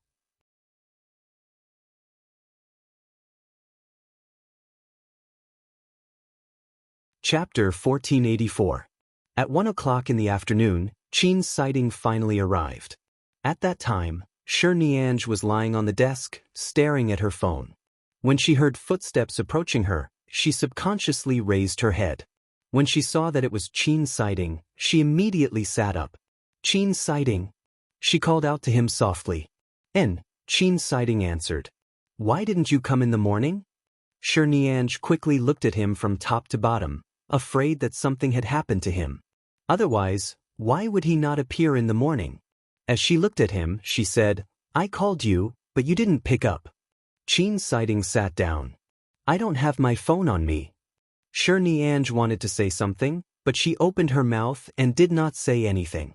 She looked at him for a long time before her gaze landed on his left hand. His left hand was wrapped in bandages. The white bandages were glaring, and there seemed to be some unwashed blood on his fingers. She instantly felt a sharp pain in her heart. It was so painful that she could hardly speak. What happened to your hand? She stared at him for a long time before finding her voice and asking. Chin's sighting did not answer. Coincidentally, the bell rang, so he did not speak again. Niange looked at his hand. She could not understand why his hand was injured so early in the morning when he was still fine in the library last night. Looking at the bandages and the fact that his left hand could not move, she knew that his injury was not light. Did something happen to him this morning or last night? He didn't even send a message or call. Now that he was here, he didn't say a word. How could she be at ease when he was so injured? When Niange heard the teacher enter, she retracted her gaze, but her heart felt uncomfortable. Her heart ached and even felt a little angry. As a result, she did not want to ask a single word. She did not want to know the reason. She lay on the table and no longer looked at him. Chin's sighting heard the noise when she took out her pen. He glanced at her, but he could only see the back of her ponytail. He retracted his gaze. After a while, he glanced at her again. Niange did not dare to look at Chin's sighting's left hand for the entire afternoon.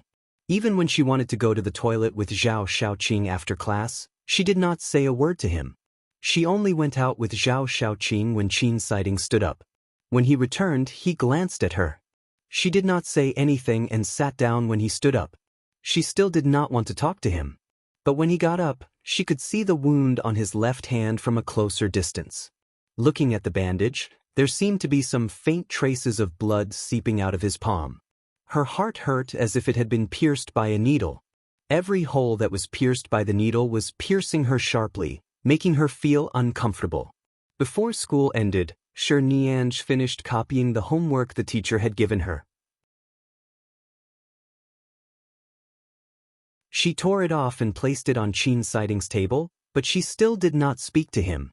Chin's sighting glanced at the homework Niange had helped him with. He did not ask her to help, but even though he was injured on his left hand, it was still more difficult for him to hold the notes and papers and write so many words than usual.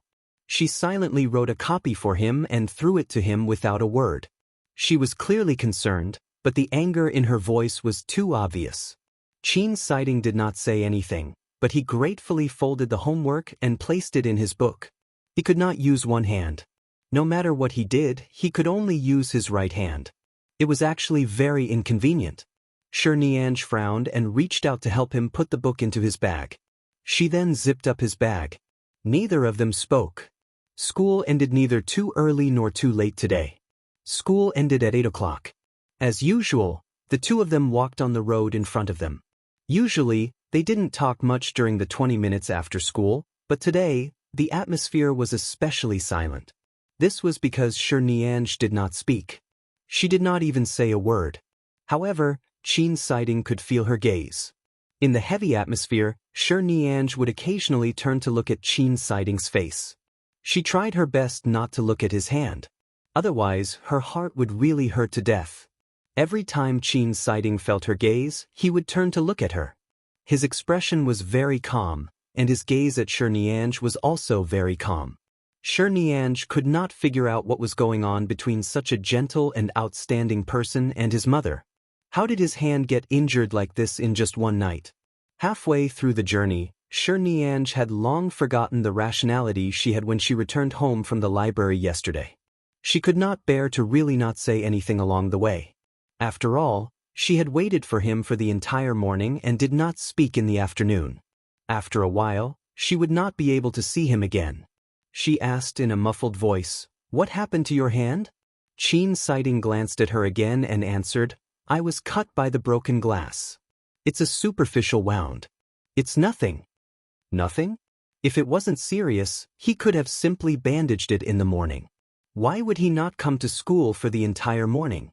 She pinched the hem of her school uniform and continued to ask in a muffled voice, "How did you hurt yourself? Did you hurt yourself? Or, did something happen?" Qin Sighting pondered for a moment, then smiled and did not answer.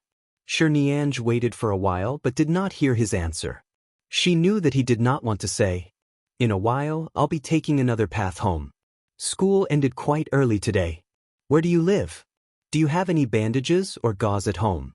The gauze on your hand is already soaked in blood. You should bandage it again. I'll go to your place and help you bandage it." Qin Sighting stopped in his tracks. As though he had thought of something, he looked at the intersection that led to her home and asked, "You know how to bandage? Have you forgotten that I'm going to study medicine? I've been by my grandfather's side since I was young. I knew how to bandage external injuries when I was 12 or 13 years old. I'm even more professional than many nurses in the clinic." Speaking of which, Nianj felt that she finally had something to help him with. Qin Sighting nodded. Nianj waited to follow him. However, when they reached the intersection, Qin Sighting did not continue forward. Instead, he walked toward the intersection that led to Lishui Villa. She looked at him in surprise and followed. Let's go to your place," he said. Nianj was surprised. He was going to her place? She did have a medicine box at home, and there was no lack of bandages. Ever since she was young, her family had never lacked any medicine. After all, there was an old doctor at home. These were all fixed habits in her life. However, she did not expect him to choose to go to her place. Uncle Qin was not around tonight, and Auntie Xiang was still at the Shi family's house. In other words, Qin Sighting was going to her house in the middle of the night.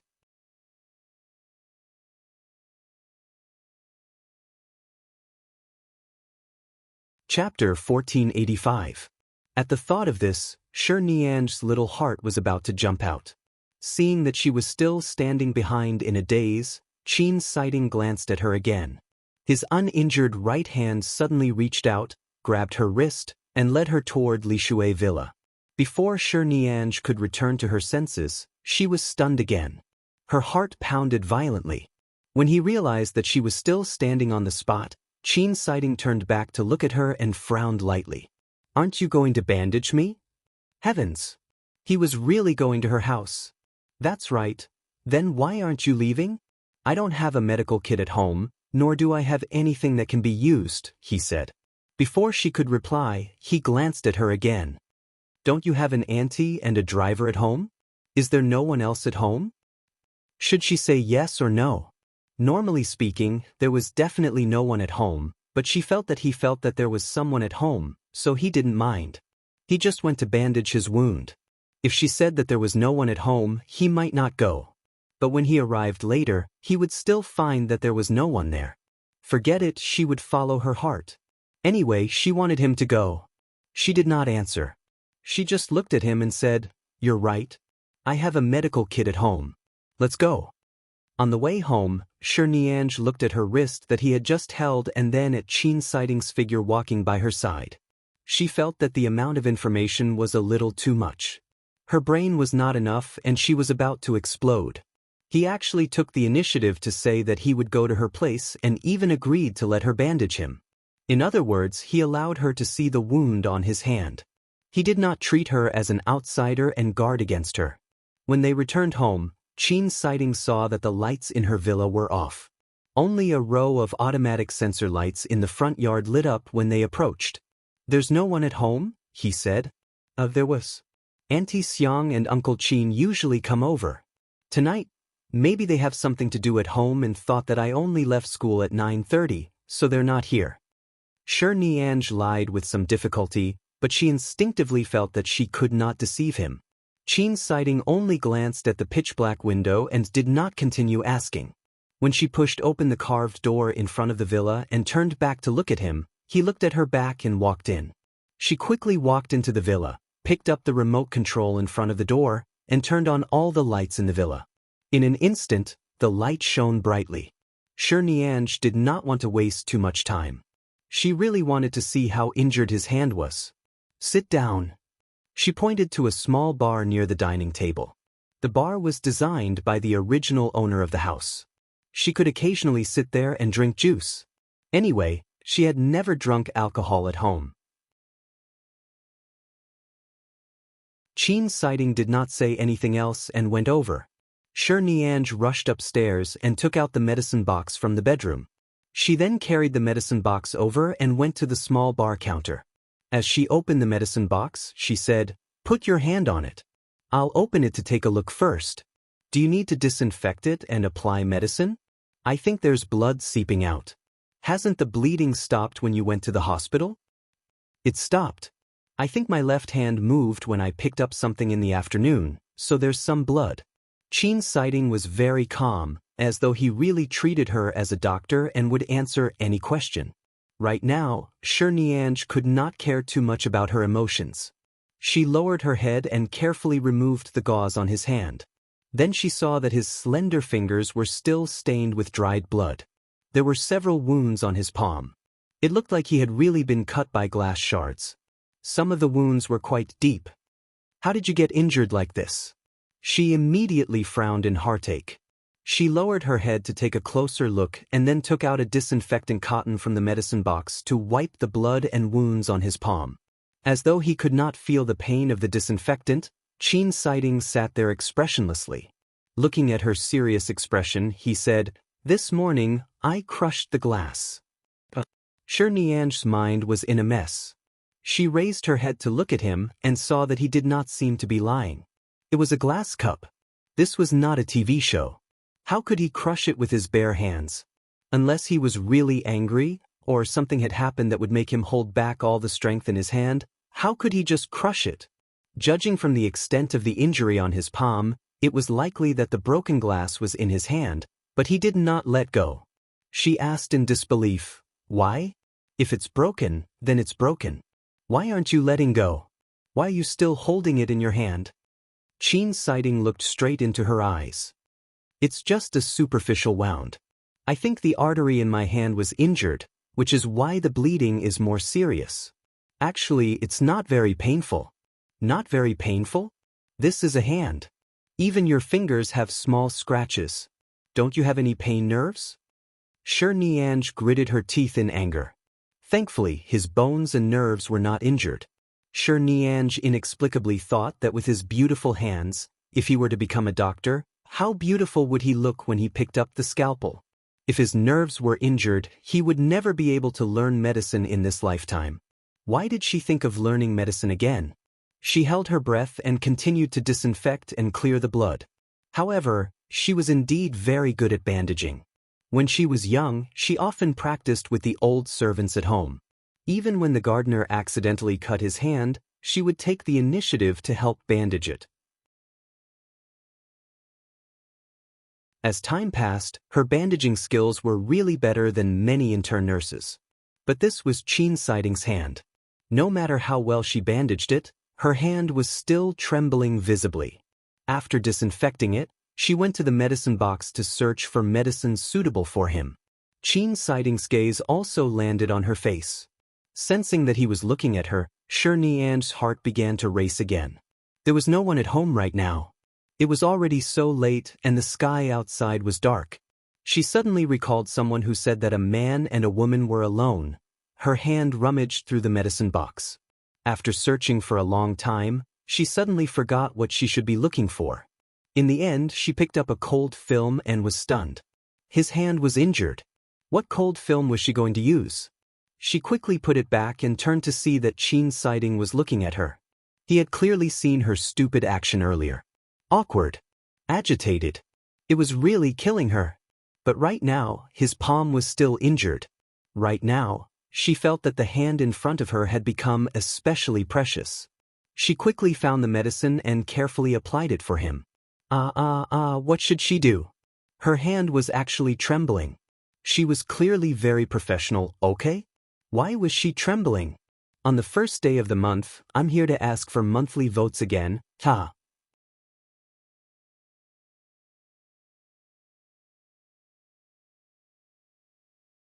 Chapter 1486.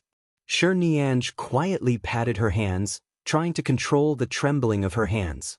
In the end, Qin Siding suddenly laughed. My hand is injured like this. You're not the one in pain. Why are you trembling? Qin Siding asked her. Nonsense, because this was Qin Siding's hand. Shi Nianj did not speak. After bandaging his hand, she raised his hand and examined it. How is it? Is it comfortable? If it's uncomfortable, I'll wrap it again. Qin Siding glanced at the hand she was holding and then at her pained and careful expression. He was not in a hurry to pull his hand back. Instead, he looked at her slightly reddened eyes. After thinking for a moment, he retracted his hand and did not say anything. Shi Nianj knew that her performance might have been too obvious, because her heart really ached. His hand was injured like this. She quickly packed the medicine box and said, "Don't touch water for the next few days. If you don't want to go to the hospital, come to me every day to apply medicine and bandage it. By the way, the weather has been getting hotter recently. It's not good to keep wrapping your hand like this. That's all for today. Tomorrow, I'll go buy some better gauze to prevent the wound from healing." Qin Siding sat there and did not speak. He only listened to her.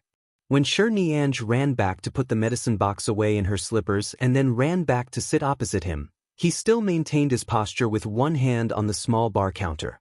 Seeing her anxious expression, he smiled faintly. "If you're not willing to tell me the reason, I won't keep asking you." Shi Nianj sat opposite him and looked at his left hand, which was wrapped very smoothly. "But in the future, if you can't come to school because of something, can you give me a call or send me a text message? I've really been worried all morning." Qin Siding's handsome brows moved slightly. "You're so worried about me?" "Of course, I've been waiting under the tree every day to enter the school gate with you. This morning I didn't see you, and I was so anxious. Although I thought it was a little abrupt, I still called you, but you didn't pick up. Later, I couldn't get through to you." Shi Nianj was very calm about the fact that she was anxious because of him. She had clearly suppressed her emotions yesterday, but at this moment, she could not hold it in. Qin Siding chuckled and lowered his eyes to look at his own hand. He raised his hand and shook it gently. He smiled and said, "You wrapped it well. You're very professional, Dr. Shi." Although she knew that he was teasing her, Shi Nianj still felt happy because of Qin Siding's words. Earlier, her heartache because of him also improved slightly. Fortunately, it was only the hand that was injured, and the nerves in the hand were not injured. It was just a superficial injury, and it would heal in a few days. After that, the two of them seemed to have entered a state where there was nothing to talk about. However, Shi Nianj did not want to ask him when he was leaving. At this moment, Qin Siding glanced out. She thought that he was planning to leave after wrapping his hand. Her heart was filled with reluctance. She felt sour, but she wanted to keep something, but she found that she could not open her mouth. Could she ask him to stay at her house for a while longer? It was already 9 o'clock in the evening. No one lived in the villas opposite, so from this angle, it was dark outside. There was only a row of small street lamps outside the door. There was no one walking around. It was extremely quiet. No matter how bold she was still a girl. She could not say such words. An 18-year-old boy and girl were not as calm as they were when they were adults. They would be curious and expectant, but they would also be nervous and afraid to try. She used a brainless method to continue the topic. "Do you want something to drink?" Qin Siding glanced at her. This was a small bar counter, and next to it was a wine cabinet. However, there were only a few bottles of red wine that Uncle Qin had placed here. The alcohol content was not high, and Shi Nianj usually did not drink it. The other cabinets were empty. Afraid that he would misunderstand, she quickly said, There are all kinds of fruit tea and drinks in the fridge. By the way, the fruit tea was made by Auntie Xiang. I brought it to school for you to drink. I remember that you liked it. She often came to make it. After 2 or 3 days in the fridge, the taste is even better than the first day. Do you want another cup? Perhaps it was because Qin Siding enjoyed the quiet atmosphere of such a night that he was not in a hurry to leave. He only looked at her expectant gaze and said, "All right, try it." At the very least, there was still time to taste the fruit tea. That meant he was not in a hurry to leave. Nianj immediately got up with a smile and rushed into the kitchen to open the fridge to make the fruit tea. When she was in the kitchen, she recalled the bowl of onion oil noodles that Qin Siding had made last time. In an instant, she felt that she was locked in a bubble of happiness and did not want to go out at all. When she finished making the fruit tea and brought it out, she saw that Qin Siding was still sitting there, but there was a book by his hand. It was the medical books she had brought back from the provincial library yesterday. She was not at home during the day. Auntie Xiang had probably come and helped her tidy up the house. She tidied up the books under the sofa and placed them on the small bar counter. Although she knew that he was just casually picking them up to take a look, Nianj's heart skipped a few beats. The feeling of being touched by the person she liked was really wonderful. She walked over with the fruit tea and gently placed the cup by his side. "Try it." Qin Siding's gaze landed on the title page of the medical book. He did not raise his head, nor did she rush him. She sat back down opposite him and held the cup to drink alone. She didn't know what he was looking at. It seemed like he had been looking at the words on the title page. There weren't many words. She had read it yesterday. On the title page of the book were the last words of a famous German doctor who had dedicated his life to the operating table. It could be considered the preface of the book. That German doctor had many achievements and accomplishments in the history of medicine in recent years. He could be considered one of Nianj's idols. However, he had passed away a few years ago. This book was published more than 10 years ago. Right now, it was just a reprinted version. Whether it was the previous version or the current reprinted version, she had read them all, so she knew what he was reading now. Qin Siding seemed to be reading very seriously. As Nianj drank the fruit tea, she raised her eyes to look at him. She saw that he had finally put down the book, but he did not return it to its original position. Instead, he shifted his gaze away from the book and looked at her. "Can I take this book back to read?"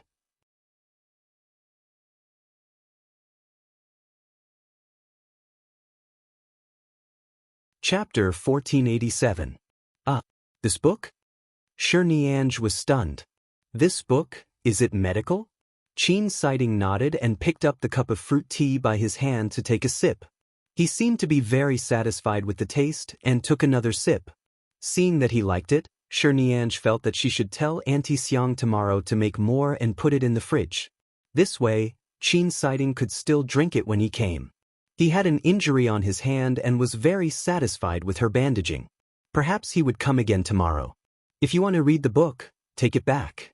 Anyway, I borrowed it from the provincial library. We can return it together in 2 days." As she said this, she felt that her words were not bad. She even gave them a chance to go to the library together again. In her heart, she silently praised herself for being a clever little girl. Qin Siding glanced at the clever little girl in front of him and did not say anything else. He did not seem to feel much about the passage of time, but Nianj was worried that he would leave immediately after every conversation ended. But it was already so late. How long could she stay? Almighty Qin, tonight's self-study session ended a little early. I still have 2 sets of papers to finish. You haven't done the homework I copied for you, have you? Look at my poor grades. Coincidentally, I have nothing to do right now. Why don't the 2 of us do our homework together? If I don't know the questions, you can teach me. Nianj's expression was sincere. In fact, when she said this, she was a little nervous. After all, it was already so late. Qin Siding glanced at the time. It seemed that he had only ended his evening self-study session at 9 o'clock every day. He did not feel that there was anything wrong with the 2 of them doing homework together so late at night. He answered, "Sure, go ahead." Nianj had never been so proactive and happy to do her homework. Without any hesitation, she rushed to bring her bag over. Although this small bar counter was not big, it was enough for the two of them to sit opposite each other and do their homework. She was definitely too embarrassed to call him to the study. It was already late at night, and the two of them were alone. At least, this was the living room. There was a floor-to-ceiling window opposite, and it looked quite open. If they went into the study together, she would be so distracted that she wouldn't be able to do her homework in the quiet, shrunken space. She glanced at his hand again and took out his homework from his bag. She placed it in front of him and gave him a look that signaled for him to begin. Chin Sighting picked up the pen and looked at her again. Usually, the two of them sat at the same table. Although they sat very close to each other, they sat sideways after all. Now that they were facing each other, as long as they moved slightly, they would be able to see each other's eyes. This feeling was really too exciting and nervous. Sensing his gaze, Nianj lowered her head and pretended to do her homework seriously. And when she thought about how she had personally copied some of the questions in his homework for him, she felt that the atmosphere was magical and intimate. The surroundings were too quiet, and the questions on the paper were too difficult. Nianj gradually focused her attention on her homework. In the air, she could only hear the occasional rustling of their pens. The questions were difficult, and there was a lot of homework. Time passed bit by bit. When she reached the last question on the last paper, Nianj finally raised her sore neck from lowering her head. She raised her eyes and saw that Chin Sighting had already finished writing. He sat opposite her and did not speak. It seemed like he was watching her write. Her face instantly heated up. "Look at how long I've been doing my homework." "Not long," Chin Sighting said calmly. "But it's only been 20 minutes. I can tell that your way of solving the questions is still the same as in the second year of high school. Your way of thinking hasn't changed." When Nianj faced this top student, she was used to her bad grades. Hearing his words, her face did not turn red nor did she pant. "Then did I answer correctly?" "The answer is correct." "That's good. Teacher Zhao also said that my train of thought can't keep up with everyone, but thankfully, I can answer correctly in the end using the simplest method. After all, the college entrance examination mainly depends on the answers. There are so many papers and the teacher won't check my train of thought one by one. No matter how rigorous my train of thought is, it won't add any points." As she spoke, she lowered her head and continued to solve the last question. She had indeed written all the questions correctly, but her speed was very slow. When she finished, she saw that Chin Sighting's gaze was still on her paper, patiently watching her write. Nianj immediately felt as though her heart had been splashed with wine. It was hot and burning. She pinched the pen in her hand and then put it down. "All right, I'm done." She then glanced at the time. It was 10:30 p.m. Chin Sighting was actually at her house. He had yet to leave at 10:30 p.m. "It's already so late," she muttered softly. "I've finished my homework. I've drunk the fruit tea and wrapped my hands." Chin Sighting slowly counted the reasons she had tried to make him stay. "Can I leave now?" Nianj looked at him. She looked like she wanted to say something but didn't dare to. In the end, he didn't give her a chance to ask him to stay for the night. He put the German doctor's book into his bag, put on his black shoulder bag, and left. Nianj thought to herself that her place was very big. There were several guest rooms on the upper and lower floors. If he wanted to avoid suspicion, he could sleep in a guest room further away from her room. It was already so late. What time would it be if he went back? However, Chin Sighting did not give her a chance to speak and left just like that. She quickly got down from the bar counter and quickly followed. Almighty Chin. Chin Sighting had already walked to the door. He glanced back at her. "It's getting late. Take a shower and sleep early." She swallowed the words that were about to come out of her mouth. Suddenly, she didn't have the courage to say it. She really wanted to say, "Just sleep here for the night. We'll go to school together tomorrow." However, when the words reached her mouth, she still said, "All right. Then you have to take care of your hands. Don't touch the water when you go back to shower." He answered, pushed the door open and left. Seeing his back view disappear outside the villa, Nianj stood in front of the door and watched his back view. She pursed her lips, feeling reluctant to part with him. Qin's sighting did not turn back. If they walked out of the small path of Lishui Villa, it would be the main road. It would be easy to get a taxi. She did not need to worry about him going home alone. After all, she was not a girl who needed to worry. However, when she closed the door and looked back at the empty living room, she then looked in the direction of the bar counter and felt her heart tighten. However, she knew that even if she really spoke, Qin's sighting would not stay. You're tuning in to the Passion Pages YouTube channel. We're so grateful for your support, and don't forget to subscribe to join us on this incredible journey through captivating stories. Your generosity through donations truly makes a world of difference, as it's the primary source of revenue that allows me to expand and enhance this channel for you. Thank you from the bottom of my heart for being a part of this adventure.